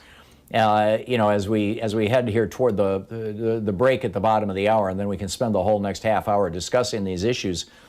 I think that Joe Biden has declared. Here's the question in a nutshell: what do we do about Donald Trump after January 20th? Now, on the one hand, Joe Biden has apparently he has made no public pronouncements about this, but several people who are close to him have leaked. Presumably, I mean, with a leak, you never know for sure if it's true. But some of these leaks have been, from multiple sources. That Joe Biden in his public speeches, he said it's a time to heal. But privately, apparently, he said, I don't want to get bogged down in prosecuting Donald Trump, and I completely understand that. And frankly, I think at the level of the president, that he shouldn't get bogged down in prosecuting Donald Trump. But his attorney general, his Justice Department, and at least a couple of different committees in Congress, they certainly, in my opinion, should get bogged down he's the most corrupt president, the most criminal president, and has run the most corrupt and criminal administration in the history of the United States. Donald Trump is a corrupt criminal by the standards of New York real estate developers. He's a corrupt criminal by the standards of reality TV game show hosts. Noel Castor is constantly, who worked with him for years on Apprentice, is constantly tweeting about weird stuff, weird facts about Donald Trump and his drug use and his abusing women and his all this. This guy. Anyhow, former presidents normally don't go to jail. In fact, I'm pretty sure we've never had a former president go to jail. Jimmy Carter won the Nobel Peace Prize after he left the White House, but never went to jail. And so what do we do? Should this just be left to the states? Should the Justice Department be prosecuting? I'm of the opinion that the Justice Department, at the very least, should be looking into the clear violations of federal law. There are multiple violations that have already been documented of campaign finance law by the Trump campaign in 2016, by the Trump inaugural committee, by the Trump current campaign for 2020, multiple instances of criminal violations of the campaign finance laws. There are all these violations of the Hatch Act, which says you can't use government property to promote a political party or position. Multiple violations of the Hatch Act that happened not only at the direction of Donald Trump, but also, kind of just independently and enthusiastically by people like Ivanka Trump, hey, buy some Goya beans. Or Kellyanne Conway, go buy some of Ivanka's jewelry. This grifter family and their grifter buddies, it's mind-boggling. Can you imagine if President Barack Obama had even once suggested that people should buy a product that's manufactured by a donor of his or should buy something from one of his kids? Can you imagine the explosion, the hearings, the hysteria across right-wing media, the news stories, the headlines on Drudge day after day, the op-eds and editorials and screaming coverage over on Fox News? Over and over and over. If Barack Obama had said, hey, Sasha's making jewelry in her bedroom in the White House here and she's selling it online, you can buy some. Man, it would be, stuff, meat, fan, right? He's committed tax fraud. Now, we don't know if he did that while he's in the White House, but he certainly did before. He's committed bank and insurance fraud. He's campaign violations, bribery, attempted bribery, negligent homicide for the way that he handled the COVID pandemic, obstruction, multiple counts of obstruction of justice. But the downside to federally prosecuting Trump is what if he gets acquitted? Does that tell Tom Cotton, the fascist in waiting, the next Republican president, does that tell him that he can get away with this stuff too? Is it worth the risk? Who should handle those prosecutions? Does Trump actually get more power? Does he become a martyr if he gets prosecuted? Does it give him a brand new opportunity to get himself in the news every single day? So once again, we're obsessively checking our phones for, oh my God, what fresh hell has Donald Trump brought to America? I mean, there's a lot of considerations here. And I think, one of the more important ones, and I'm sure one of the ones that's at the top of Joe Biden's head, is that, one of the hallmarks of third world countries and dysfunctional democracies is that current administrations look back at the so-called crimes of previous administrations and imprison people. I mean, look at what happened in Peru. Look at what happened in Brazil. How do we play this out? The Thom Hartmann Program. Call 202-808-9925. Are justice and perhaps vengeance compatible with democracy? We'll be back.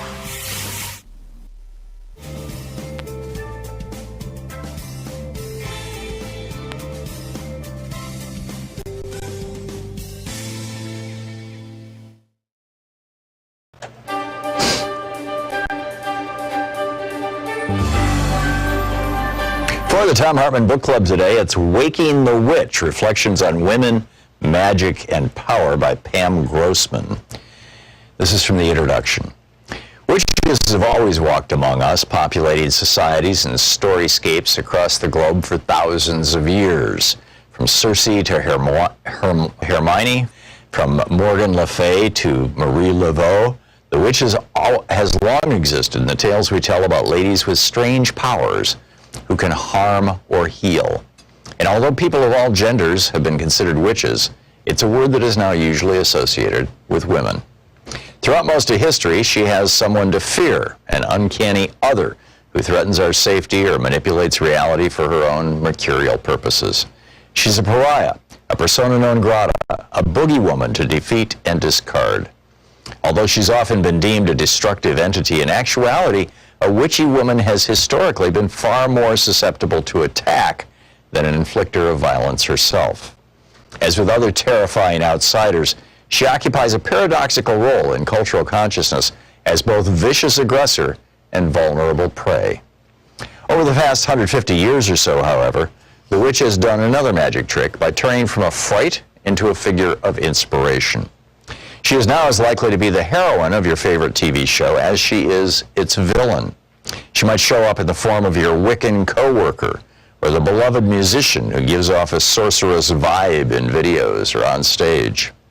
There's also a chance that she is you, and that witch is an identity you've taken upon yourself for any number of reasons, heartfelt or flippant, public or private. Today, more women than ever are choosing the way of the witch, whether literally or symbolically. They're floating down catwalks and sidewalks in gauzy black clothing and adorning themselves with Pinterest-worthy pentagrams and crystals.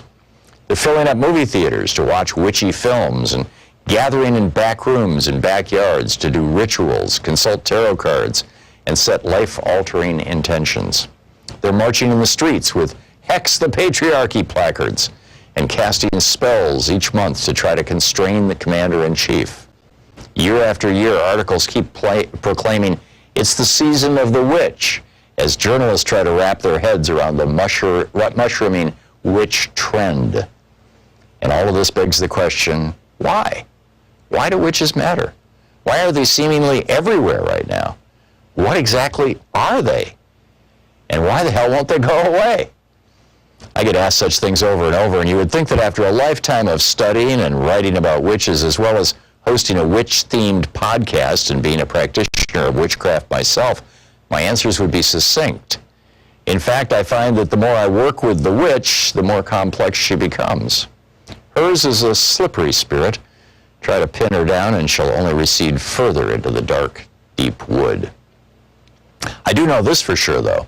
Show me your witches, and I'll show you your feelings about women. The fact that the resurgence of feminism and the popularity of the witch are ascending at the same time is no coincidence. The two are reflections of each other. That said, this current witch wave is nothing new. I was a teen in the 1990s, the decade that brought us such pop culture as Buffy the Vampire Slayer, Charmed, and The Craft. Not to mention riot girls and third-wave feminists who taught me that female power could come in a variety of colors and sexualities.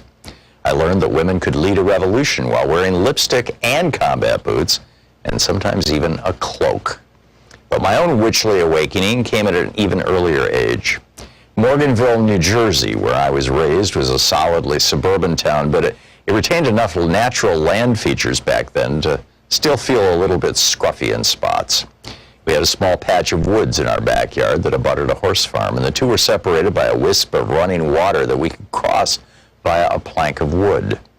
When we were little, my older sister Emily and I would sometimes venture to the other side where we could feed the horses, an act that still scares me to this day, and pick fistfuls of clover. But the majority of our time was spent on our side of the stream, threading ourselves through the thicket of trees that served as our personal forest. In one corner of the yard, a giant puddle would form whenever it rained, surrounded by a border of ferns. We called this spot our magical place. That it would vanish and then reappear only added to its mystery. It was a portal to the unknown. These woods are where I first remember doing magic, entering that state of deep play where imaginative action becomes reality.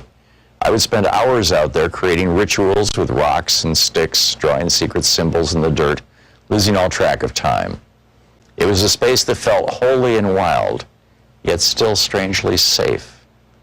As we age, we're supposed to stop filling our heads with such nonsense. Unicorns are to be traded in for Barbie dolls, though both are mythical creatures to be sure. We lose our tooth fairies, walk away from our wizards. Dragons get slain on the altar of our youth. Most kids grow out of their magic phase. I grew further into mine.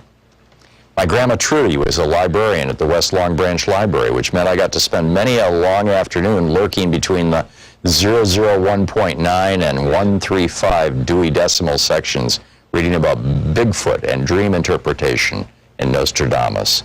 Waking the Witch by Pam Grossman.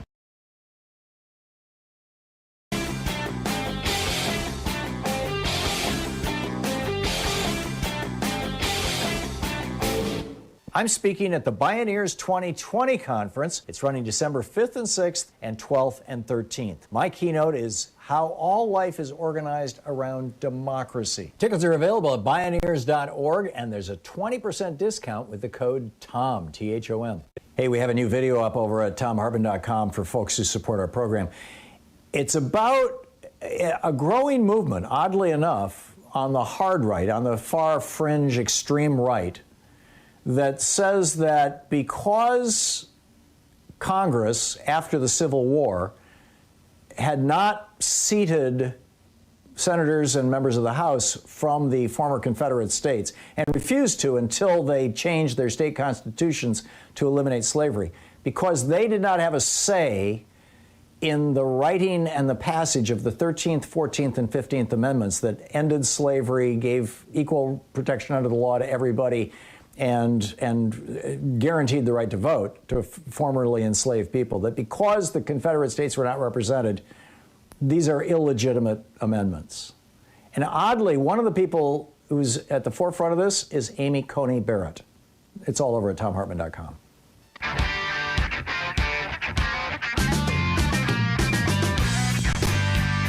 And welcome back. Thom Hartmann here with you. And your thoughts on all these various things that we've been ranting about today. Kevin in Durham, North Carolina. Hey, Kevin, what's on your mind? Oh, hey, Tom. So regarding the whole issue of individual freedom, I actually had a conversation with somebody about that, because he was making the argument that I hear a lot of conservatives make with regards to COVID, saying that, well, it should be up to the individual. If somebody's sick or they're old, then they should stay home. Everybody else should, make their own choice. And I said, okay, well, what if somebody has COVID, or they don't even know they have COVID, and their individual choice is to walk around with no mask in Target or Walmart or whatever? Then that's how the virus spreads. I mean, that's how it's been spreading. Mm-hmm. So, I don't think people are getting it, that this is a highly contagious disease, and that the only way we're going to tamp it down is for everybody to work together. Yeah, you're absolutely right, Kevin, and that's the thing. I mean, Margaret Thatcher famously said, "There's no such thing as society. There's only a collection of individuals," and that's at the core of this whole libertarian, conservative, Republican idea that all responsibility falls on the individual. That, you know, government doesn't need to do anything about global warming. You just need to turn the heat down in your house. You know, the government shouldn't be mandating masks or telling people to work from home. We could just trust people to do what's the right thing. And, you know, sadly, maybe in a perfect world, maybe in an ideal society where everybody is born rich and everybody has all the resources and everybody has, you know, whatever the equivalent of white privilege may be for them, you know, maybe there's a little bit of truth to that in that kind of world, but that's not the world we live in. And so, yeah, your point is really, really well made, Kevin. Thank you for that. Todd in Chippewa Falls, Wisconsin. Hey, Todd, what's up? Good morning, Tom. Morning for you, I believe, right? It is, yeah. It's 10:37. Got that right. You packed a lot into your questions. As far as freedoms go, for me, I have more freedoms than others because I have the VA system to fall back on. I don't have to worry about medical bankruptcy or anything like that. I get great care, and I pay nothing for it. And I really wish that more veterans would stand up and complain that the rest of the world or the rest of the U.S. does not have such a thing. Yeah, you're absolutely right, great. Todd. And that's a point that I didn't really make in my rant is that this social safety net stuff, you know, Medicare for all or health care for everybody, good education for everybody, at least a minimal guarantee of housing and jobs and a reasonable minimum wage.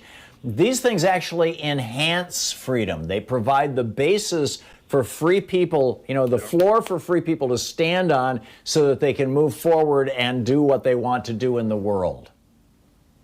Yes. Yeah. So I think you said it very well. And go ahead. And then as far as other freedoms, as far as like the mask goes, it really makes me laugh when people sit there and say they can't make me wear a mask. Well, they make you wear clothes, so yes, they can make you wear a mask. Otherwise, I'm just going to take my clothes off and walk around and say, well, you can't make me. Right, exactly. These are like, you know, people who want to walk into stores wearing no pants. I mean, really? Exactly. And then as far as the orange, whatever. As far as heat goes, honestly, I think it would behoove Biden to stay out of it. I think at the very least, I would tell the state prosecutors, do what you got to do. I don't want to know about it, and whatever happens, happens. As far as his own prosecutor goes, as far as the U.S. prosecutor, Justice Department, Attorney General, yes. Yeah, Attorney Sorry, General. I get to it. As far as that goes, I think unless it's like blaringly obvious, I think I would just leave it alone, and hopefully we can all learn from it. I think it's you're pushing a few too many buttons that could come back to bite other people in the future. So, on the other hand, I really don't want any future administration to think that they can violate the Hatch Act without consequence, or that they can spill American top secret information to foreign intelligence services, as Trump has done on numerous occasions, without consequences. So there's got to be accountability, doesn't there, Todd? It's a fine line. I mean, I think, like I said, if it's something that's blaringly obvious, then yes, by all means, he should be prosecuted. There you go. If it's Todd, I got to something move that we on. might be reaching for, then Thank you. Yeah. Thank you. Thanks for the call. John in Chicago. Hey, John, what's up? Hi. I just wanted to make a point that health care should be a right. That, freedom depends on health care. In the last two packages that they passed, they didn't do anything to help people afford the hospital bills that they're going to incur by having COVID, and that you know, in the future packages, that we shouldn't just look at it as economics and try to help people, though that should be done. We should also do things to help people afford this and help the uninsured afford this. That was the point I wanted to make. Yes.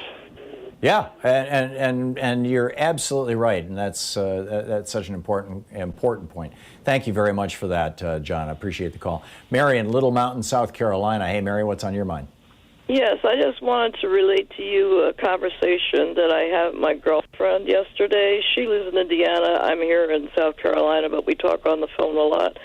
She's a Republican, and she was listening to some right-wing radio station, and she said to me, "I'm not going to get the vaccine when it comes out." And I said, "Why?"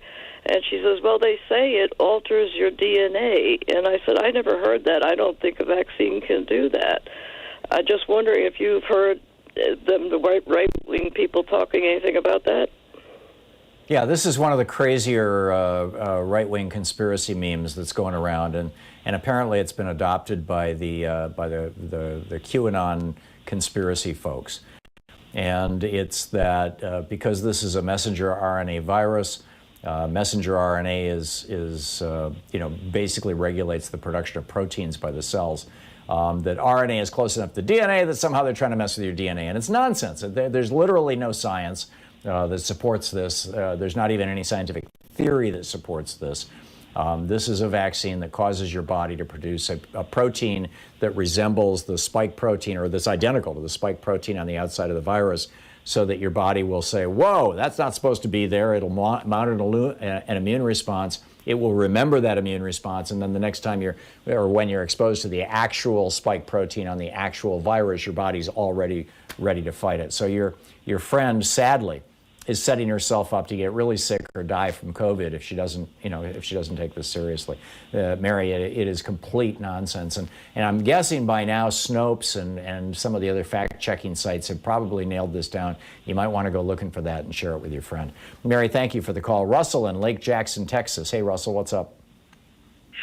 Hey, Tom, in regards to the COVID, everybody wants to kick it around as a freedom idea and wear my mask. But coming from a red state and, being someone who's had COVID and knowing that I can get it again where I'm not hurt like Trump. But, in regards to the general public, masking up, it's a part of the problem, but then we've got all this bunch, it's the same bunch, that's all, we don't even vaccinate our kids. We sign releases to go to school, and we won't be taking the vaccine. I mean, in countries that are working so hard, we should be leading.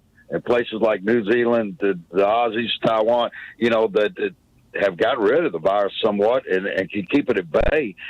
Pulling out of these during the pandemic, pulling out of the Health Organization and all the others, do you think that there's a chance that during the Biden-Harris administration we can kind of maybe get the world to go together? And I know no one wants shutdowns and full set, but I mean, it seemed to me if we could have got everybody to get on board at the same time, we could have nipped this in the bud somewhat. Or it's like Dr. Fauci I'm said, with you, Russell. And I think the number one thing that Biden and Harris can and should be doing right away is talking about Taiwan, South Korea, Japan, China, Australia, New Zealand, what's happening in these countries that actually have this thing under control.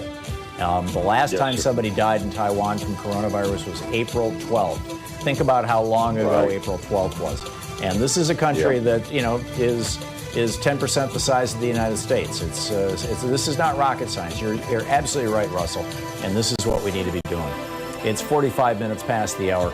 And for that matter, why doesn't the American media talk about what's going on in Taiwan? Listening to Thom Hartmann. Visit thomhartmann.com for audio and video archives. Or Australia. I saw an article yesterday. They had a little outbreak in Melbourne. They locked the city down. They got rid of it. Now life is back to normal.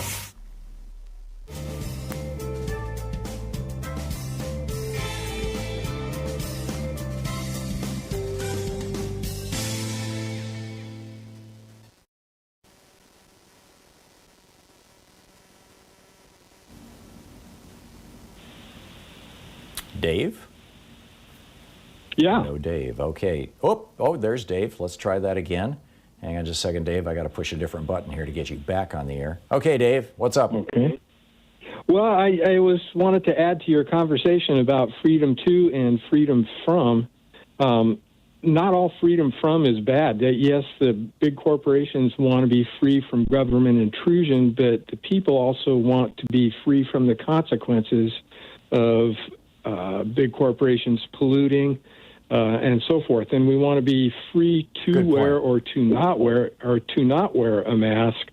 But those of us that do wear masks want to be free from the consequences of someone not wearing a mask. And I think it's finding the balance between those two aspects of freedom are the fundamentals of our system of law. I agree, and our societal norms. I mean, I think that a good analogy here, Dave, is tobacco, is smoking.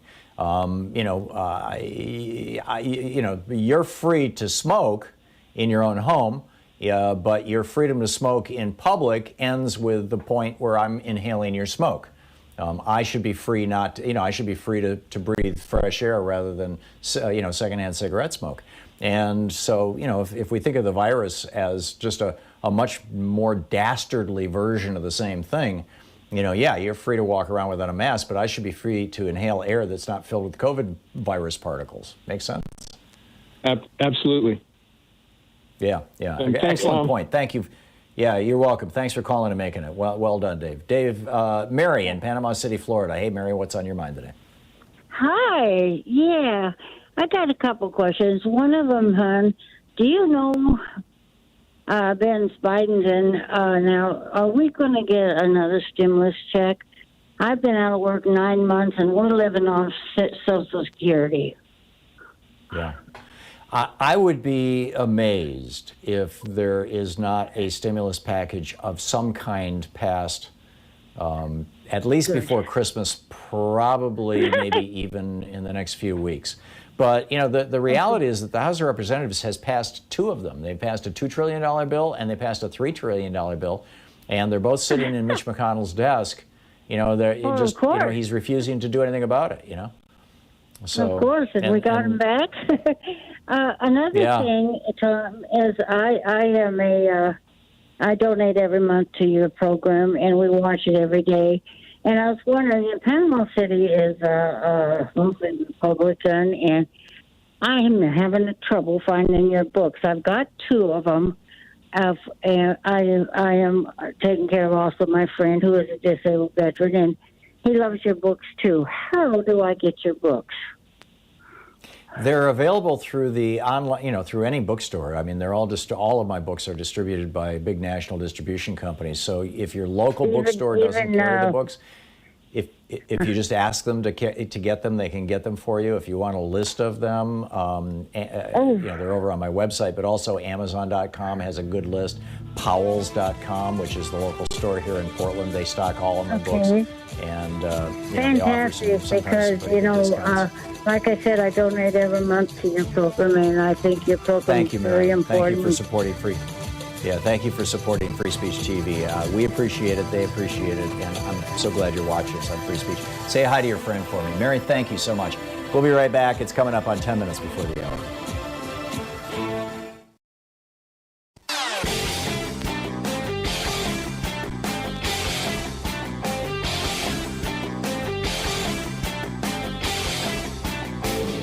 The Hartmann Report is a free daily podcast 7 days a week, and you can find our entire 3-hour podcast over at thomhartmann.com. So we have a new video up for people who are supporters of the Thom Hartmann Program. Specifically, it's over at thomhartmann.com, talking about language, how we use language. Language matters tremendously.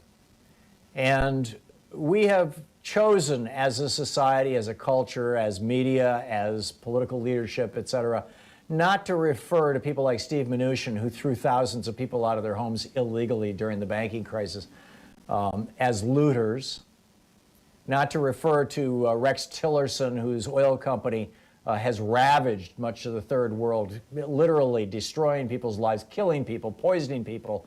We don't refer to them as looters. We don't refer to the police who go into neighborhoods and kill people, minorities, particularly African Americans.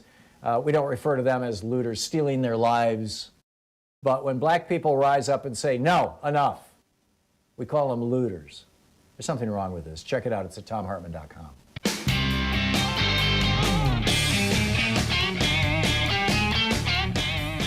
And welcome back. Thom Hartmann here with you and Bill in Clifton, New Jersey. Hey, Bill, what's up?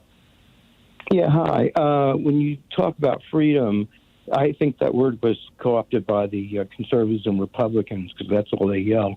I'm more of an equality person, and I agree with Alexis de Tocqueville's take on it. You know, he's given the choice between equality and freedom. He chooses equality. And he also quoted saying, Americans are so enamored of equality that they would rather be equal in slavery than unequal in freedom. And he also said is that from Democracy in America? Yeah, and that equality in its most extreme is freedom. So it makes sense. Which is FDR's point. Equality gives you freedom. What's that?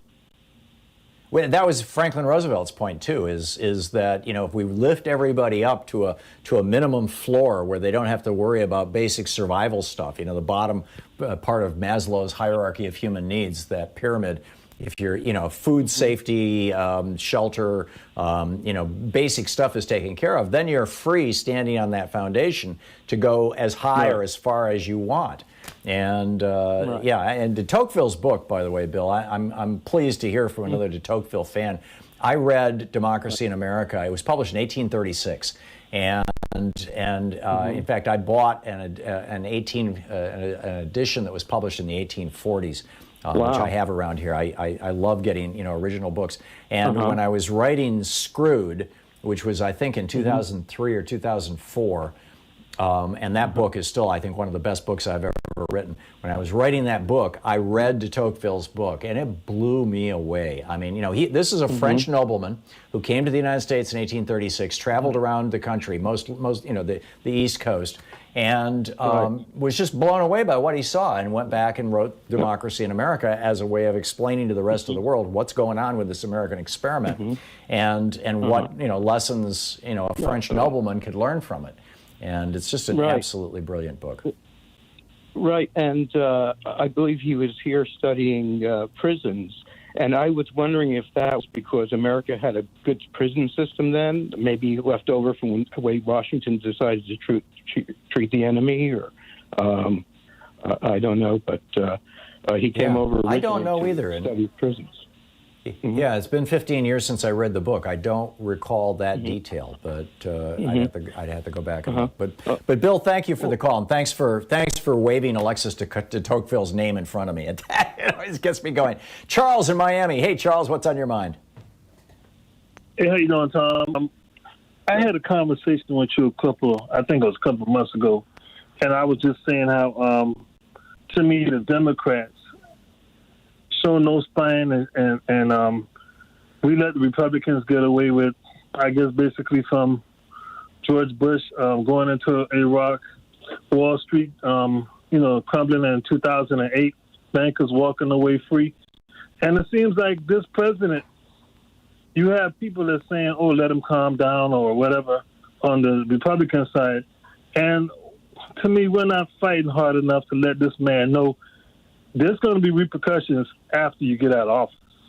Because there's no way in the world that, like you said, if Biden doesn't want to worry about prosecuting Donald Trump, that doesn't let the rest of the party off. You know, look at what we're doing with I'm with you, Charles. And he's already feathering his nest. I mean, I'm getting between 6 and 10. One day I got 13 emails from Donald Trump and, you know, various fundraising entities associated with him. And on almost all of them, if you donate, the money is 60% of the money now, 40% goes to the RNC, 60% of the money now is going to a new super PAC that Donald Trump just started 2 weeks ago. That's a giant slush fund that he can use for pretty much anything he wants going forward. He is preparing his post-presidency. He knows he's lost, and he's getting ready to go in that direction. Charles, thanks for the call. Ree in Nampa, Idaho. Hey, Ree, what's up? Hi, Tom. A couple of things I just want to pass on to you that I heard recently when dealing with what do you do after Trump, with his crimes and so on. And there was two places that I was listening to. A former prosecuting attorney, federal attorney, was talking about setting up an independent counsel where all the time for investigations and requests to grand jury and so on can be done outside of the governing, giving a new president and officials and Congress to govern without having to go through like a this, presidential commission kind of thing, sort of like 9/11 was, like the 9/11 commission. Senator Swalwell also mentioned that commission. So something outside, something independent, and I thought that was a great what to do kind of a question. I agree. And to free up our government so they don't have to deal with the news, and they don't have to deal with investigations, and I really look forward to that. Yeah, the last thing Joe Biden needs is Donald Trump living in his head for the next 4 years. And you can bet that Donald Trump is going to try and do the very best he can to make that happen. Ree, thank you. Excellent points. Excellent points all. We will be back. We're gonna talk about we'll talk with the National Nurses United right after this. You're listening to Thom Hartmann.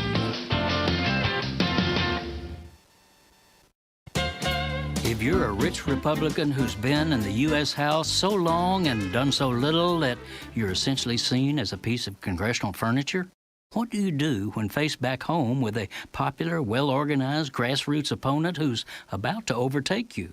How about unleashing your inner racist to assail your challenger as a demonic civil liberties zealot who will let hordes of black, Latino, and other criminal elements rampage through white neighborhoods? Endangered Republican incumbents across the country are resorting to this shameful Jim Crow political tactic in a panicky effort to deflect attention from their own do-nothing records. Take longtime Texas Congressman Michael McCall, who's used to strolling to victory. But oops, in September, with only weeks to go in his re-election race, he found himself in a dead heat with Democrat Mike Siegel, a former school teacher with a progressive populist program of Medicare for all, worker and environmental protections, human rights over corporate greed, etc. Siegel has forged a surging and enthusiastic movement for change. So here comes McCall with a last-minute down-and-dirty $1 million TV blitz, howling that Siegel is a crazed criminal justice rat.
bells rang in the year 2001. Under starry winter skies in front of a large snow-dusted Christmas tree, he pledged to counter the negativity of the post-Soviet decade and set the country on a new positive course. And this he did. In his address, the ardent young leader looked both charming and in charge when he spoke of Russia's great future, heroic past, and enduring spirit. When Theodore Roosevelt entered the fray with his army of Rough Riders, the whole affair came as no surprise to anyone who'd been paying attention to the lust U.S. government leaders and military had long expressed to expand southward and westward. And although the idea of manifest destiny was at the forefront of the political discourse of this period, it's less often observed that the United States' expansionist gaze was saturated with racial language and attitudes, at once desirous of and repelled by Latin America's mestizo mulatto social dynamic. The Haitian Revolution at the end of the 19th century and into the 20th created a U.S. obsession with both Cuba and Puerto Rico because of the potential of a similar black-led revolt on those islands. In 1826, Virginia Senator John Randolph feared that such a revolt would render the southern United States vulnerable to invasion from Cubans in rowboats. For this reason, he objected to the United States participating in the 1826 Panama Congress because American diplomats would have to endure the horror of a U.S. diplomat taking his seat in the Congress, quote, beside the native African, their American descendants, the mixed breeds, the Indians, and the half-breeds, without any offense or scandal at so motley a mixture, end quote. The logic driving this perspective underlined not only the importance of slavery to the emergence of capitalism in the 19th century, but also, as Matthew Karp points out in this vast southern empire, the extent to which slave owners and their elected representatives disproportionately shaped U.S. foreign policy. Going back as far as the Haitian Revolution, fear of a successful slave rebellion in the newly formed United States strongly motivated Southern politicians. As Karp mentions, to that end, Presidents Madison and Monroe, quote, used overwhelming force to destroy black maroon settlements in southern Florida, end quote. Fear of slave rebellions also briefly united the interests of American slaveholders and Cuban elites who wanted independence from Spain, but in the late 19th century, after abolition, Roosevelt's forces fought in conjunction with Afro-Cuban armies against their common Spanish foe. The move to wrest Cuba and Puerto Rico from Spain came just as Spain had finally relented to end slavery as a concession to black rebel Cuban armies that had formed to push for independence. In a further move to placate continued unrest on the island, in November 1897, Spain signed automatic charters for Cuba and Puerto Rico, which gave limited home rule governments to both islands. Puerto Rico would gain full representation in the Cortes, the Spanish parliament, and could veto Spanish commercial treaties unfavorable to them while also retaining the rights to set tariffs on imports and exports. In this way, Puerto Ricans were granted a kind of citizenship that allowed self-government grafted on what was left of their Spanish subjecthood. Yet on July 25th, 1898, 8 days after the first meeting of the newly formed Puerto Rican Parliament, U.S. troops arrived in the southern port of Guanica and replaced the Spanish flag with the stars and stripes. This date would be remembered over 50 years later when the United States finally followed through on a project to allow Puerto Ricans to have limited autonomy and self-government. But at the time, it was both the end of Teddy Roosevelt's splendid little war and the beginning of the current quandary over what exactly Puerto Rico's new colonial master would do with the island. Although historians... This is the Thom Hartmann Program. Welcome back. Thom Hartmann here with you. We were talking in the first hour, or the second hour of the program, about freedom and what freedom means. And one of the aspects of it that I talked about is you're not free if you're sick, particularly if you can't afford to pay for your own health care. Nobody has been more on the front lines of this than National Nurses United, nationalnursesunited.org, the largest nurses union in the country and one of the biggest advocates for a national single-payer health care system. Marissa Lee, a registered nurse with National Nurses United, she's the nurse leader, is with us. National Nurses, by the way, is the Twitter handle, is on the line with us. Marissa, I understand there's this new study that shows that hospitals, in many cases, most of these giant corporate hospitals, in fact, 53 of the top 100 in the country are owned by that one company that Rick Scott used to run that he committed the largest Medicare fraud in the history of the United States, and then took that money and became governor of Florida and now senator from Florida, that these hospitals, in retail, if you go into a store and you buy, a piece of clothing that costs $12, Keystone is the normal markup in retail. It's called Keystone, which means that if you buy a $20 shirt, it costs the store $10. In other words, they double the price at retail. But 18 times? Is that what I'm seeing here? That's exactly what you're seeing here. First of all, thank you for giving me this opportunity to talk to you, but 18 times. So if you have an item that is $100, the hospital is charging $1,800 for that item. That is mind-boggling. Yes, it is. Yes, it is. And as a nurse, I see the consequences of people not getting health care or being afraid to go to the hospital because of the cost. So now we see patients that are sicker. Okay, I'm a labor and delivery nurse. I've been a labor and delivery nurse for 36 years, and you would think that it's, for mothers having babies, it would be easy.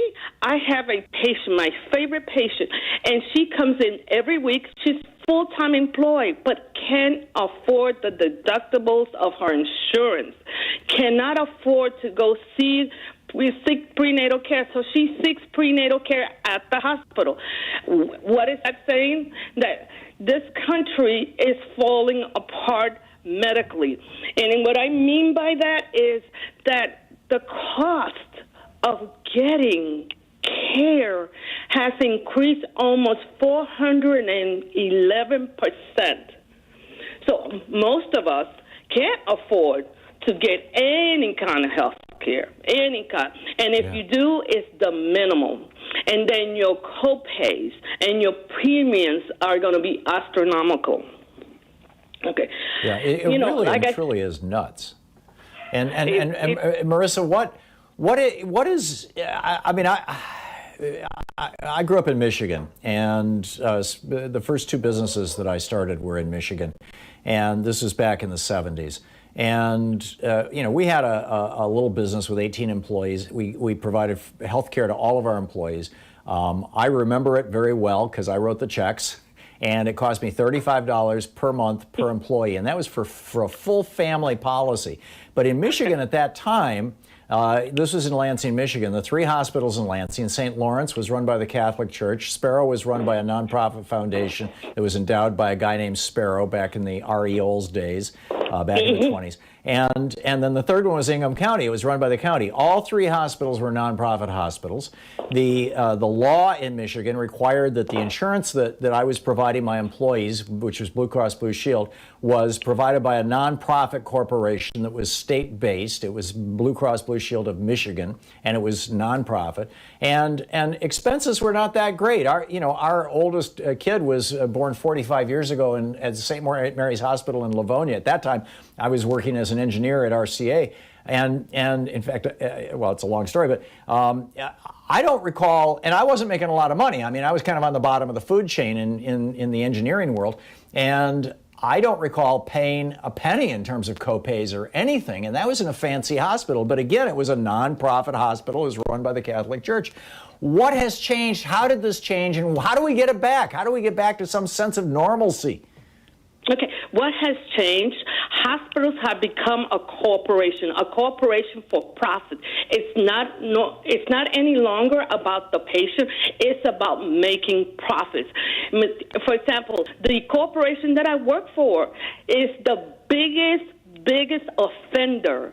And I work for HCA, the biggest offender of market gouging, increasing prices, and yet they're as a nurse, as a frontline nurse, I don't have the equipment to take care of those patients.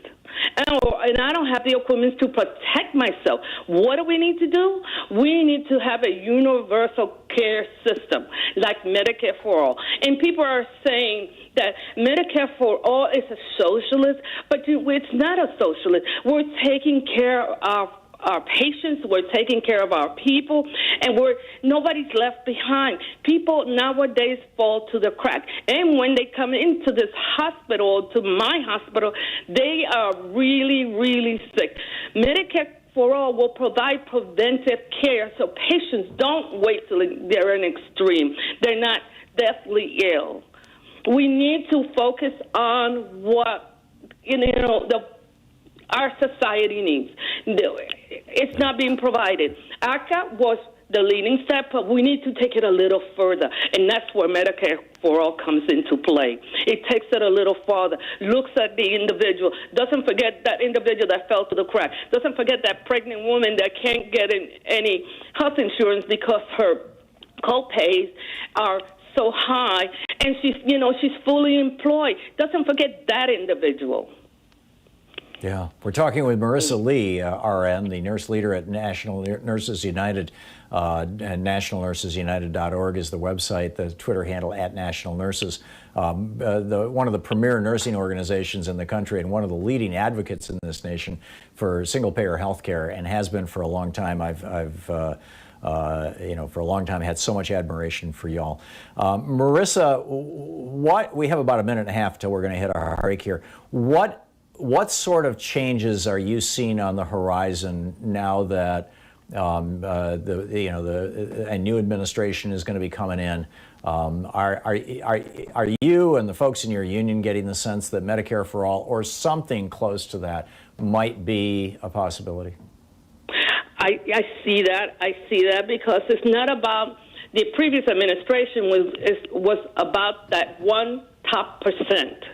This administration is looking at the total, not forgetting that lower middle class or lower class, or those that can't afford. Whereas the previous administration, it was about the profit, those that were at the top 1%.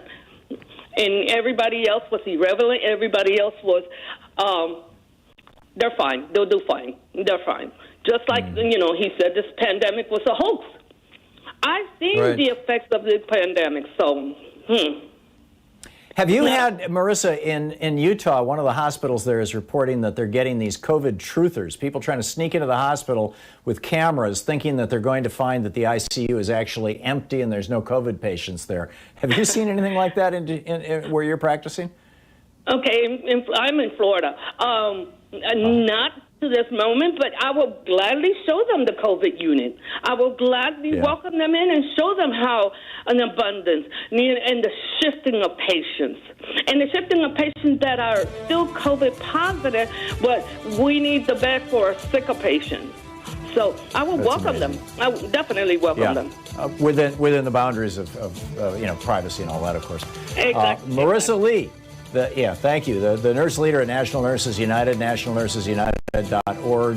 Marissa, thanks so much. Thank you, Mr. Herman. Just thank you for giving me your time and listening to my plea. This is the Thom Hartmann Program. National Nurses United is just a great organization. We will be and worthy of your support. We will be right back. It's 15 minutes past.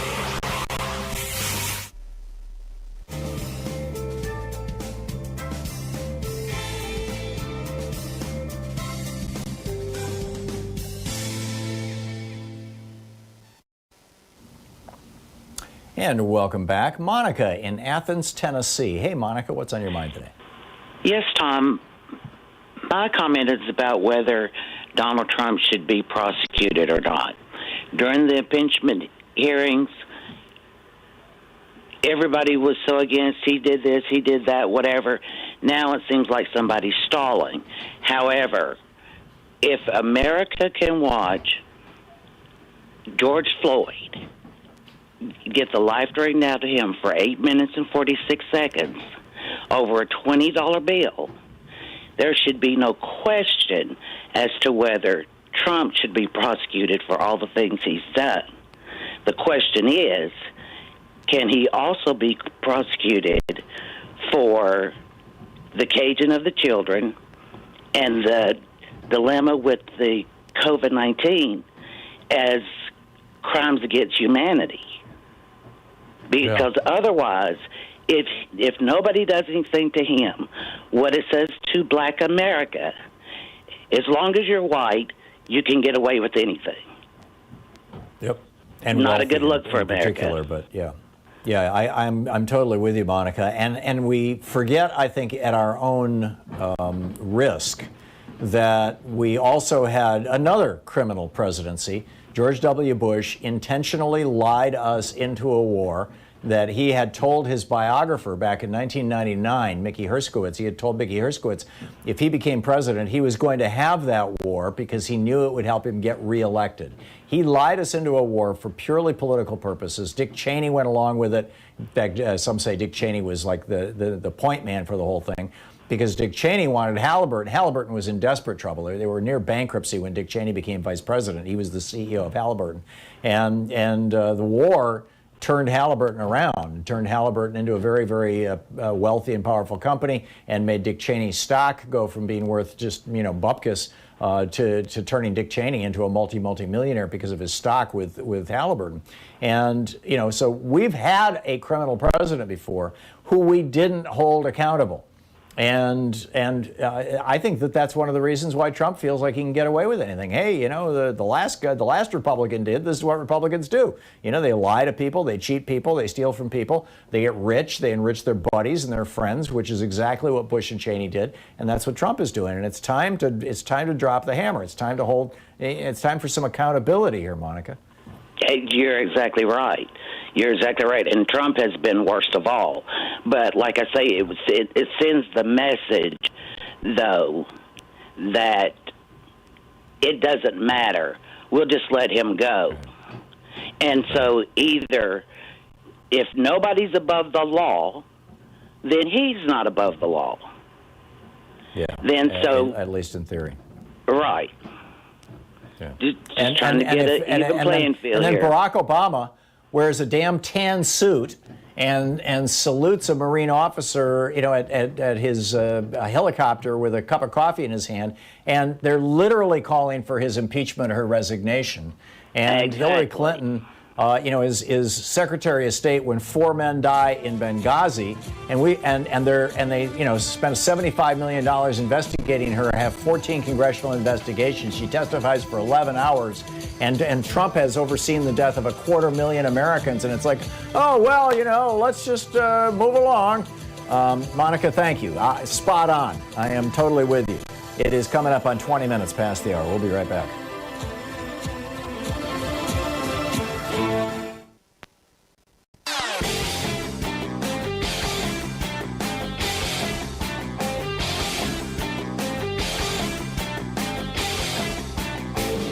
I'm speaking at the Billionaires 2020 conference. It's running December 5th and 6th and 12th and 13th. My keynote is how all life is organized around democracy. Tickets are available at billionaires.org, and there's a 20% discount with the code TOM, T-H-O-M. Hey, we have a special new video up for supporters of our program over at thomhartmann.com. And it's about how FDR in 1944, in fact, January 44, in his State of the Union address, talked about how important it was to add rights to the Bill of Rights. The original Bill of Rights was all political rights. He said it's time to enshrine economic rights in our Constitution. I would add, like most of the governments of Europe have done. And this includes the right to housing, the right to food, the right to a good job that pays well, the right to an education, including a college education, and the right to health care. It is pretty powerful stuff. And frankly, I think that what this coronavirus crisis is proving is that we are all in this together, and that Reagan's thing about government is never going to help you was just a load of crap. And so you can check it out over at thomhartmann.com.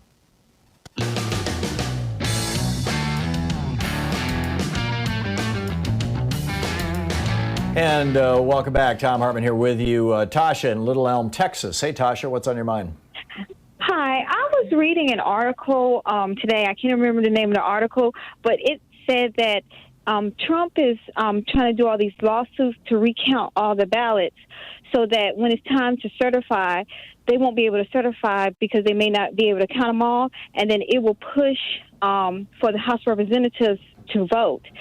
Do you think that's true? And if it's true, what can we as citizens do about it? Because I saw that it kind of happened in Michigan, so I want to make sure. I mean, of course, we lost Texas, but I want to see what we can do about it as America.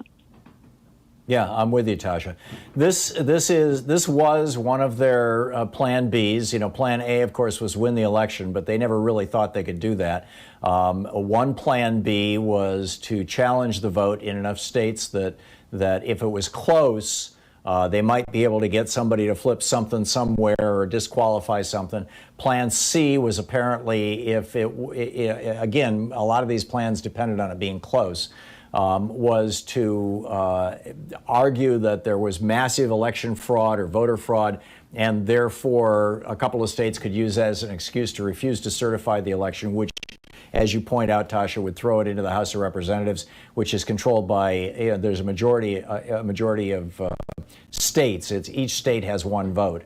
And there are 26 states, I think, with, or maybe 26 states with Republican majorities and 23 with Democratic majorities. And then there's a few that are mixed. So, you know, that would put Trump back into the White House. So, yeah, and in fact, the thing that happened in Michigan last night was part of that plan. And I just want to say to anybody listening, by the way, this guy, William Hartmann in Michigan, who was one of the two Republican electors who was saying, let's not count the votes of black people in Wayne County, 78% African-American county, is no relation to me. Absolutely not even distant relation to me. And I was so, I was looking at this guy's name on the screen, and it's even spelled with two N's on the end, going, oh my God. I looked him up on Twitter, and it was something like, that guy Hartman or something like that. And it's like, oh no. But yeah, Tasha, to answer your question, that was their plan. They had multiple plans. The other, I think the biggest plan that they had was that they would scare Democrats enough that they would vote by mail-in, and they would encourage Republicans to vote in person. And then Louis DeJoy would disable or destroy over 600 multi-million-dollar high-speed mail sorting machines, particularly, and he would start in all the swing states and destroy them in all the swing states, which he did by and large. I don't know if he got all of them.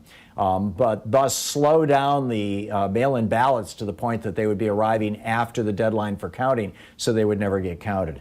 And that's one of their strategies. And now the strategy that I think the Republicans are moving toward, and Trump has been talking about this in his tweets, is arguing that the signature on the outside of the envelope, which is how you prove that you're your signature has to match with your signature on file when you register to vote, that those signatures aren't quite close enough, especially from cities like Detroit. And so, therefore, we need to, and that's why they're going to try and do this whole recount in Wisconsin. And Trump is all upset that they didn't keep the signatures with the ballots. But they don't, because that way you would know who voted for what. And that's part of our secret ballot thing, is that we don't. So they compare the signature, and once the signature is compared, they open the envelope and take the ballot and just put it in a big pile of ballots. And that ballot is never again associated with the name of the person who mailed it in. And so Trump's little theory here is not going to work. But Tasha's spot on. That's exactly what they're all about. Thank you very much for the call, and thanks for watching us there in Texas. AJ in Gainesville, Florida. Hey, AJ, what's up? Hey, I just wanted to comment on whether or not I think the current president should be investigated, and absolutely I do. But I would want Biden's attorney general to name a special counsel. And the reason why I say this is because I remember well the epic fail of the independent counsel statute and how badly abused it was, that it actually brought the two parties together. Republicans and Democrats wanted to do away with it because of how it had been applied to Bill Clinton. And then the Republicans were afraid, oh, my God, when we get a president in, this is what's going to happen to him. Well, it had already happened with Richard Nixon, which is why the Republicans were with the Democrats on nuking it. Yeah. Right. And I'm sorry. And see, my memory, I was much more that was involved Archibald Cox. From Bill Clinton in. Right. Oh, yeah. Well, that's right, because there was all the firings and everything, and Elliot Richardson and so forth. But yeah, so I see the special counsel for the same reasons, though, that your previous caller said, because it takes it out of the, it doesn't affect the governing, but it's something that's ongoing. And I think another reason we need to have it is because of the obstruction of the Mueller investigation, because that was one of the clear takeaways, was the fact that he was obstructed every step of the way. And also he had Rod Rosenstein heavily restricting what he could do. And also, all the other investigations that were farmed out were shut down by the current AG. So that's what I think needs to happen. Because when you're not held accountable, then you end up getting impeached for Ukraine because nobody held you accountable for Russia. You're right. You're right. You're absolutely right. And we do need to go back and look at that. You know, how extensive was Trump's treason? AJ, right. I totally agree with you. Thank you. Thank you. Spot on. We'll be right back. Thom Hartmann Program. Call 202-808-9925. Back with more of the news of the day and your calls right after this. Just hitting this break at the bottom of the hour. Stick around. We'll be right back with you.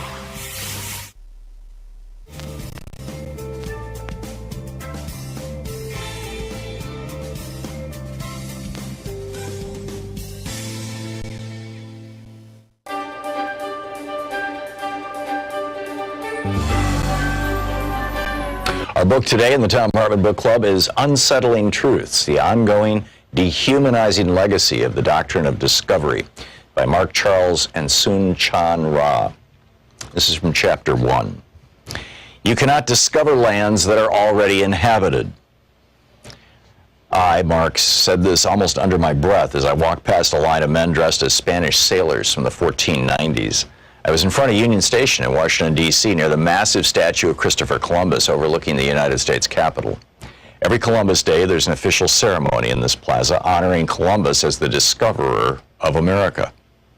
I had stumbled upon this ceremony by accident the year prior. There were a few non-natives holding signs and protesting the ceremony, but nothing very disruptive. I went back the following year primarily out of curiosity. I wasn't intending to protest, nor did I want to make a scene. As I walked up behind the statue and approached the group of men dressed as Spanish sailors, the words just came out of my mouth. You cannot discover lands already inhabited. As I walked further down the line, I said it again, this time a little louder. You cannot discover lands already inhabited. As I continued walking, I came to the front of the line where a group of men dressed in suits were standing. I repeated myself, making sure they could hear me. You cannot discover lands already inhabited. Suck it up, was the reply I heard as I kept walking. By this time, I'd walked around the statue and reached the front where a small stage had been erected and chairs set up for people to watch the ceremony. It hadn't started yet, but more than half the audience was seated waiting for it to begin. So I stopped near the center, turned toward the crowd, and in a calm but loud voice I said to the people, you cannot discover lands already inhabited. That process is known as stealing, conquering, or colonizing. The fact that America calls what Columbus did discovery reveals the implicit racial bias of the country, that Native Americans are not fully human. Quickly, one of the white men dressed in a suit walked over and interrupted me. You are not welcome here, he said as he grabbed my arm and began walking me away. I attempted to explain the inappropriateness of both celebrating this holiday as well as hosting this ceremony, but instead of engaging in conversation, he threatened me with arrest and escorted me from the area. As I walked away from the gathering, I was amused at his words and the irony of their context. A white man participating in a public ceremony honoring Christopher Columbus as the discoverer of America, telling a native man he was not welcome in that space.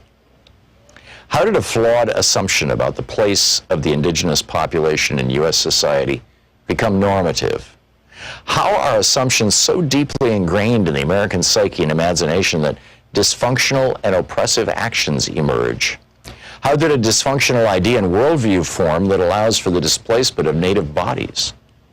One of the explanations for the formation of this dysfunctional worldview is the doctrine of discovery. The doctrine of discovery is a set of legal principles that govern the European colonizing powers, particularly during the administration of indigenous land, regarding the administration.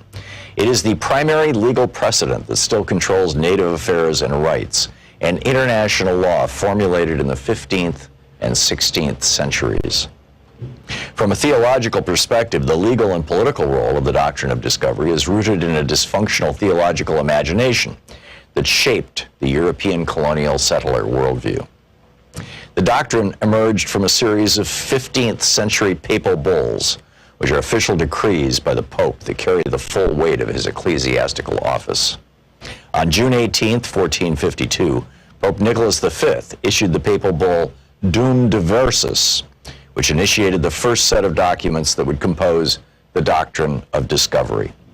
The official decree of the Pope granted permission to King Alfonso V of Portugal, quote, to invade, search out, capture, vanquish, and subdue all Saracens, Muslims, and pagans whatsoever, and other enemies of Christ wheresoever placed, and the kingdoms, dukedoms, principalities, dominions, possessions, and all movable and immovable goods whatsoever, held and possessed by them, and to reduce their persons to perpetual slavery, and to apply and appropriate to himself and his successors the kingdoms, dukedoms, counties, principalities, dominions, possessions, and goods, and to convert them to his or their use and profit.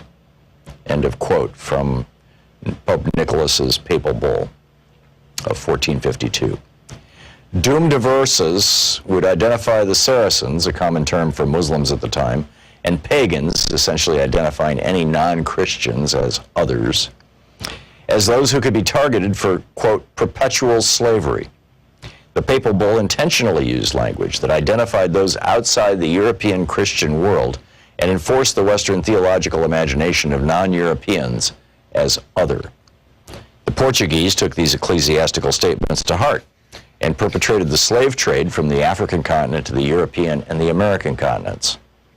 As a Christian ruler, the King of Portugal would have power endowed from the church to take possession of the other as slave labor from the continent of Africa. The pagan African body was just another commodity to be taken for the pleasure and profit of the European Christian body, the one made most fully in the image of God. In the January of 1454, Pope Nicholas authored another bull. The book is Unsettling Truths by Charles and Ra.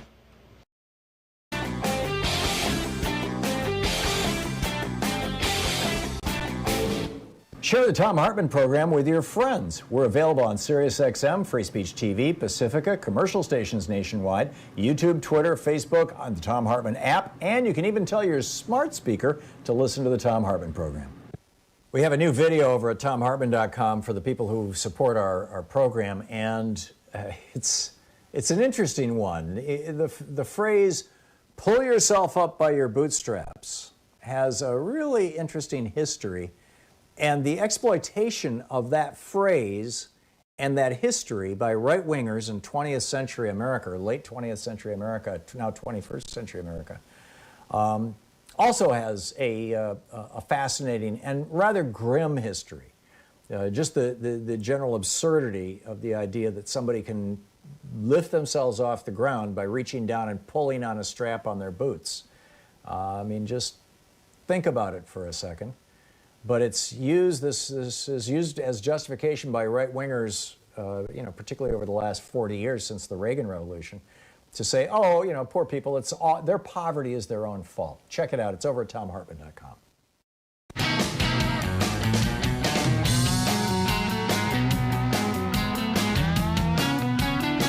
Welcome back. Thom Hartmann here with you, and Ron in Fairbrook, Minnesota. Hey, Ron, what's on your mind today?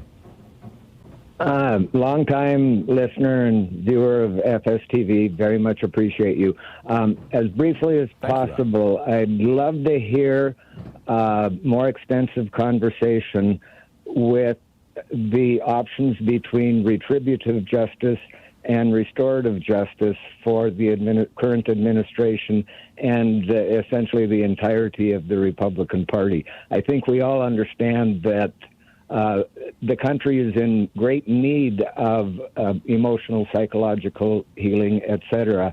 And we have to feel as if some type of justice is existent going forward before that can happen. So I'd love to hear you out and enjoy the day. And thanks much for what you do. Ron, you're using these $25 words. My understanding is retributive justice is retribution. It's basically punishing people because they did wrong in the hopes that in the future they won't. And restorative justice is the idea of helping restore, bring people back into society, to help essentially reclaim their humanity and provide them with an entry. A competent entry back into society to make them productive members of society. And if I have that right, what could possibly be restorative about any way that the criminal justice system would deal with Donald Trump? The guy is literally a lifelong criminal. That's understood, but restorative as the government approaching the people that he has harmed.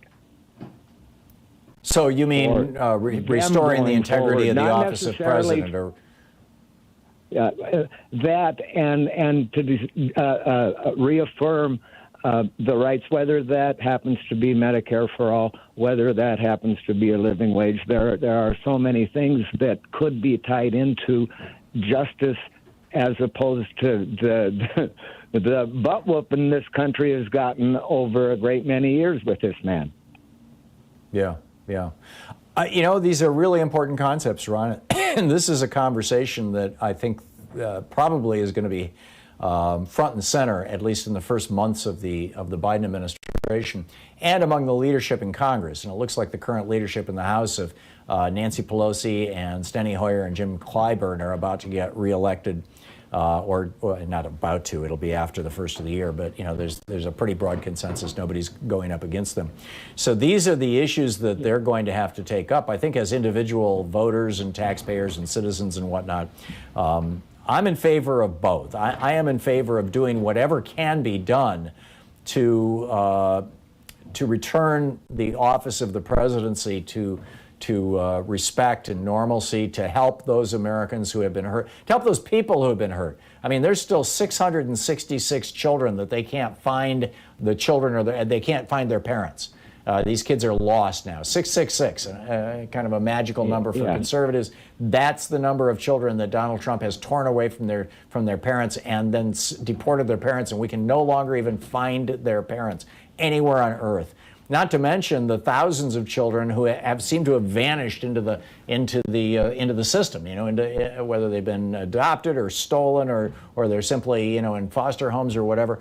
Not to mention the hundreds of thousands of people who were seeking asylum and have been sent back home to face brutality, and the whole thing is just, and that's just one little slice of the crimes that Donald Trump has committed. That need the restorative justice, those folks, exactly. It's long past time for this population to be re-educated about what progressive values actually are.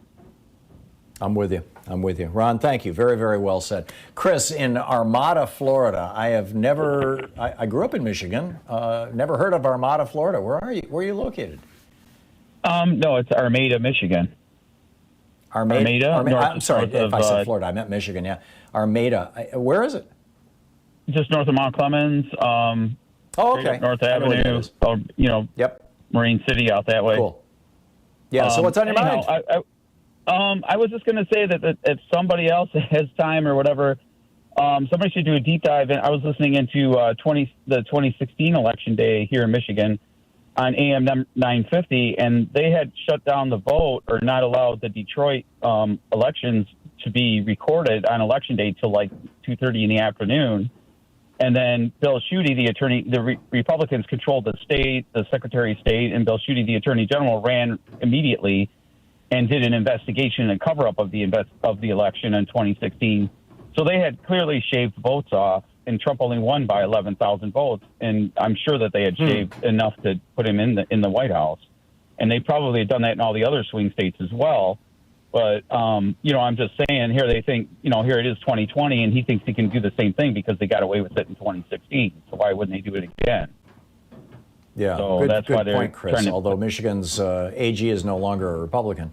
That would be something to talk to your Michigan State Senator and your Michigan State Representative and ask them if they would be willing to lead an effort to create either an independent commission or one of the subcommittees of the House or Senate to start calling witnesses and look into it. Because if there is any solid evidence of election tampering, essentially, in Michigan in 2016, it really needs to be highlighted.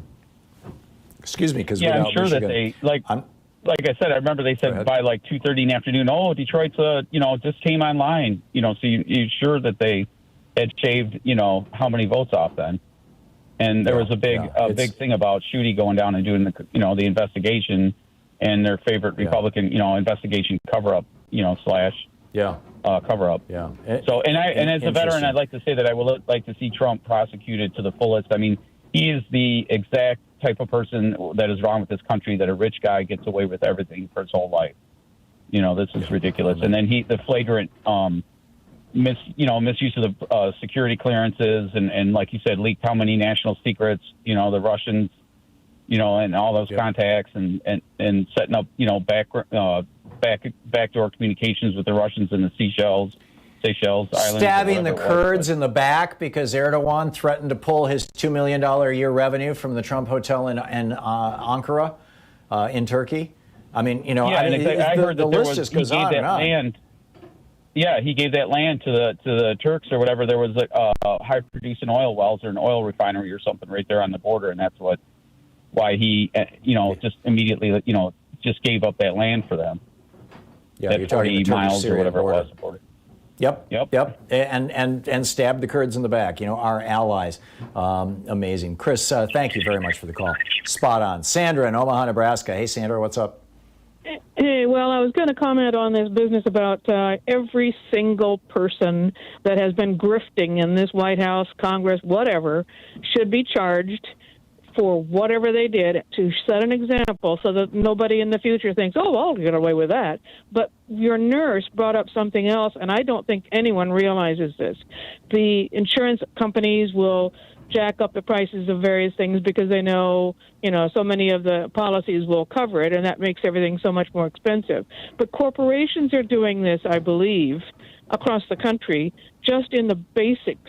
For instance, major food chain store X has 10 locations, maybe, in my part of town in Omaha. And each one of those locations is the same store, laid out the same way. And yet, when I go to the section and buy a dozen extra-large eggs in the store that's in the nice neighborhood where you have 3-car garages and maybe a pool in the backyard, that dozen eggs is 60 cents.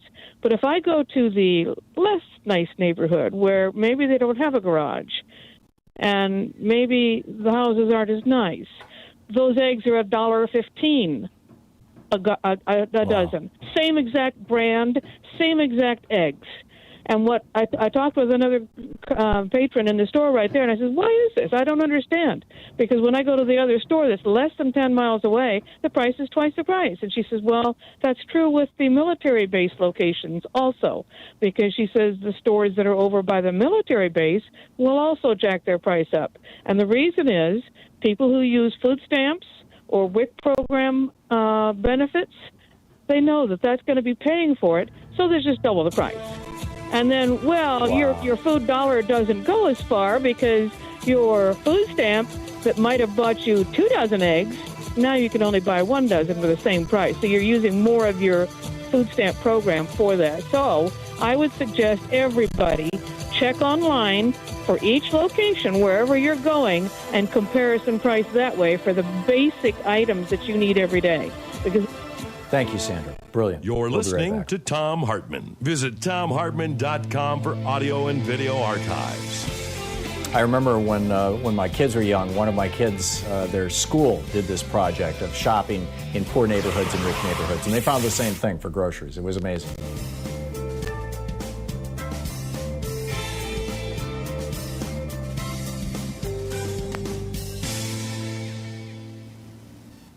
And welcome back. Rob in Mesa, Arizona. Hey, Rob, what's on your mind today?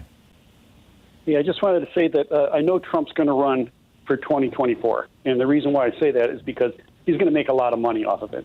It's just easy money for him to do it. And he has to keep the super PAC going and to be able to run the money out of the super PAC and to keep people pouring money into his super PAC. Yeah, absolutely. Right. I don't think he has a chance in hell. The Republicans won't let him get anywhere near it, but he's going to do it because it's his latest grift. And so, yes, I do believe also they should be, looked into. But I think we're going to find out a lot more on his way out once he's out of office, because people won't be afraid to talk then. I mean, right now, if you look at him wrong, you get fired. And the other thing that's going to happen, he's going to run in 2024. Chances are he's going to, have corruption with the money in that. He'll get caught up in that. But on his way out of the office, I've heard he's going to destroy records. And he's probably going to, just commit crimes all the way out of the office. And so once he's out of office, then people start talking, then they can start. And I agree with the previous caller with the special prosecutor. Just have them look at it and, put it on the low burner and see what they find. Yeah, I'm with you. Rob, thank you very much for the call. Spot on. Jeffrey in Seattle. Hey, Jeffrey, what's up? Hey, Phil, I just want to tell you, first of all, you're amazing. Thank you for your viewpoint. I'm an 11-year veteran, Desert Storm Shield. I love your rant, and I just wanted to ask you, get your viewpoint on what you think can happen when Joe gets in there, he just unredacts the Mueller report and releases that to the press. I mean, do you think there's some angle on that so that he is basically gets us back into peace and prosperity while the rest of them get at Trump and his criminal activity? I think that's step one. I think that's one of the most important things that needs to be done. What did Bill Barr hide from the American people? Because that report was not designed to be redacted. When Mueller issued that report, it was fully his intention that America would be able to read every part of that. And obviously the redacted parts are the parts that are going to make people go, whoa, he did what? And, frankly, I think that, we need a lot of focus on that. Jeffrey, spot on. Thank you. Mary in North Long Beach, California. Hey, Mary, what's up? Well, I just wanted to let you and your listeners know what's happening to us when we're trying to donate to John Ossoff and Raphael Warnock's sites. The next page that you get is where you can choose an amount. It's all blank. And we've tried on several sites. I even went online and tried to get a physical address or a phone number, and it's a blank page, and it even describes it as blank page. But we're unable to donate. What is the website you're looking at, Mary? Well, on my emails, I get requests for donations, and I always, Act Blue takes care of it. But this time, there's just blanks where the amounts should be. So, is it possible for you to look at your web browser right now and tell me what the URL is? Because it's possible that somebody has scammed you. Somebody has sent you a link to a website that isn't real. But we're trying on. Oh, geez. Yeah. Check it out. Well, has check anybody it out. Double else check that. Has anybody else successfully? I haven't yet, but I'll report back tomorrow. But I'm guessing, if this was a widespread problem, we would have had more people complaining about it. But Mary, thank you for saying it. And you just spoke to presumably a few million people. Hopefully, if this is a problem, people will let us know. Thank you, Mary.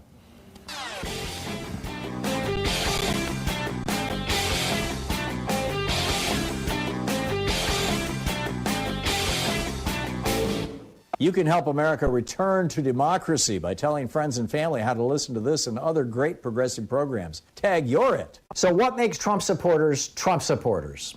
Good question, right? Well, Psychology Today did a deep dive into a whole bunch of literature on this and a number of studies and concluded that there were 5 characteristics that crossed right across virtually all Trump supporters. And I do a deep dive on these on our video over at thomhartmann.com for the supporters of our program today. But here's essentially what it says. Number 1, they are authoritarians, by and large authoritarian followers. They want a strong father figure to make them feel safe.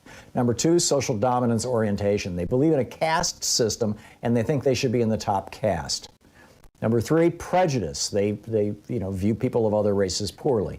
Number 4, intergroup contact. Most of them have never experienced significant contact with people of another race or people, deeply different than them. And number 5, relative deprivation. They feel like they've been screwed. They're not sure why. And Trump tells them, oh, it's those brown people. It's all over at ThomHartmann.com.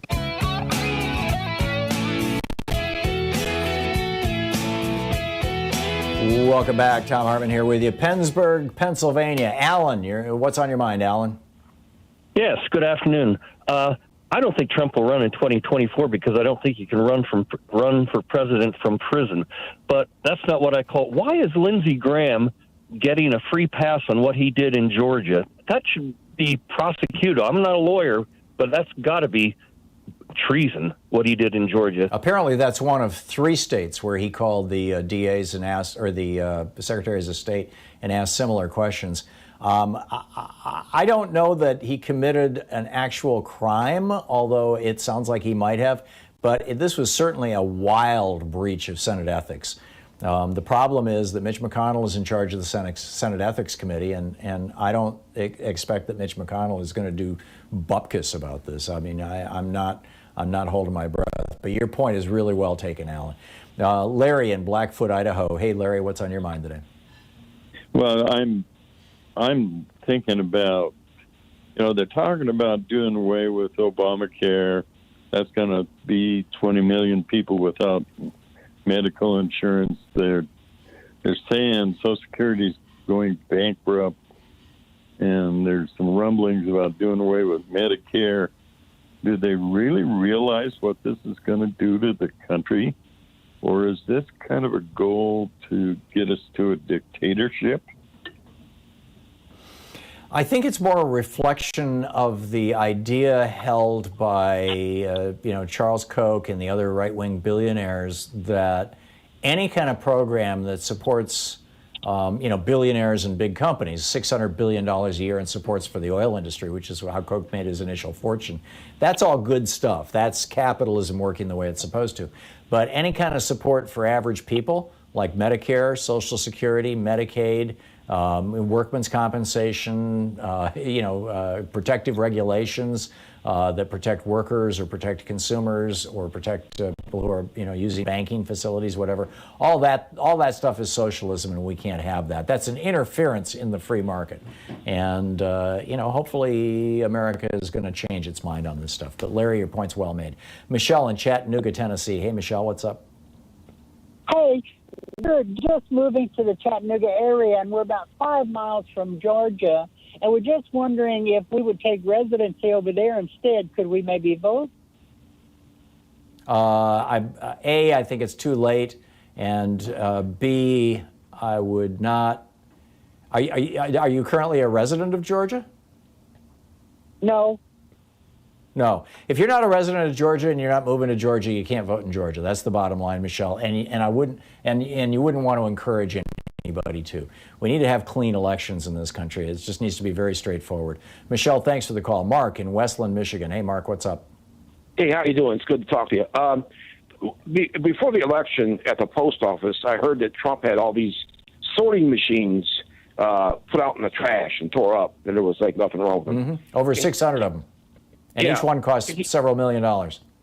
Yeah, does the taxpayer have to pay for that, or can Trump have to pay for that? Well, actually, the post office has to pay for it.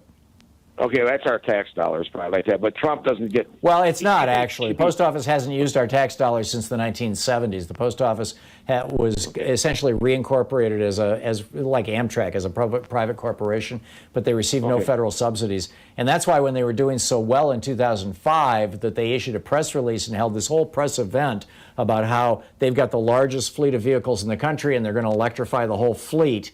That was when the oil billionaires said to the Republicans in the Bush administration, it's time to stick it to the post office. And that's when they said, okay, from now on, the post office has to set aside every year $5 billion to pay for the health care of people who retire 75 years from now.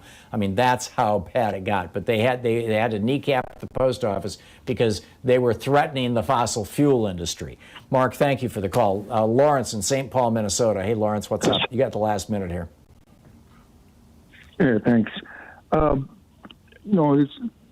This guy Charles called you on, and he was kind of speaking exactly like I was spoken. As a matter of fact, I even looked at my phone to make sure I wasn't actually speaking, and it was Charles, and he was saying this, that you're going to have to prosecute this guy at 45. Not only did Charles say that, subsequent callers for you to your show, they said the exact same thing.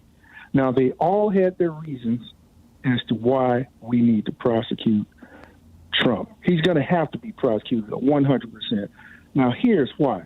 You've got 100 reasons you've had within the last hour from your callers. I'm going to tell you what's going to happen if you do not prosecute him.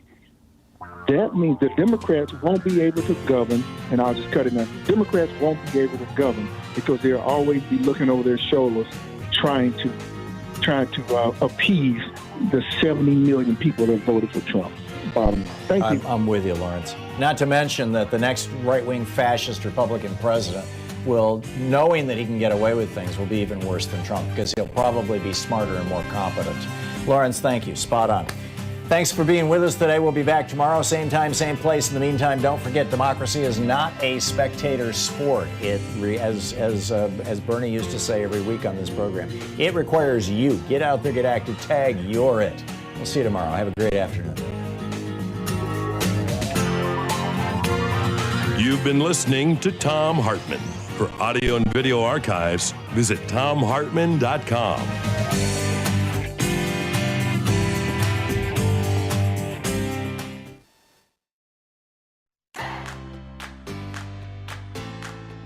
These companies support the Thom Hartmann Program. They are Gabi.com.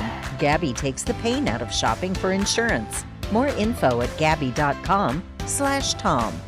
Teeth, Smarter Pet Dental Help. More info at teethhealth.com, code TOM. HelloFresh, delivering fresh ingredients and mouthwatering recipes. More info at hellofresh.com, code TOM. Bowl and Branch, crafted for the common good. More information at bowlandbranch.com, code TOM. ExpressVPN, the VPN that just works. More info at expressvpn.com/Tom. And CB Distillery, CBD for sleeping. More info at cbdistillery.com, code TOM.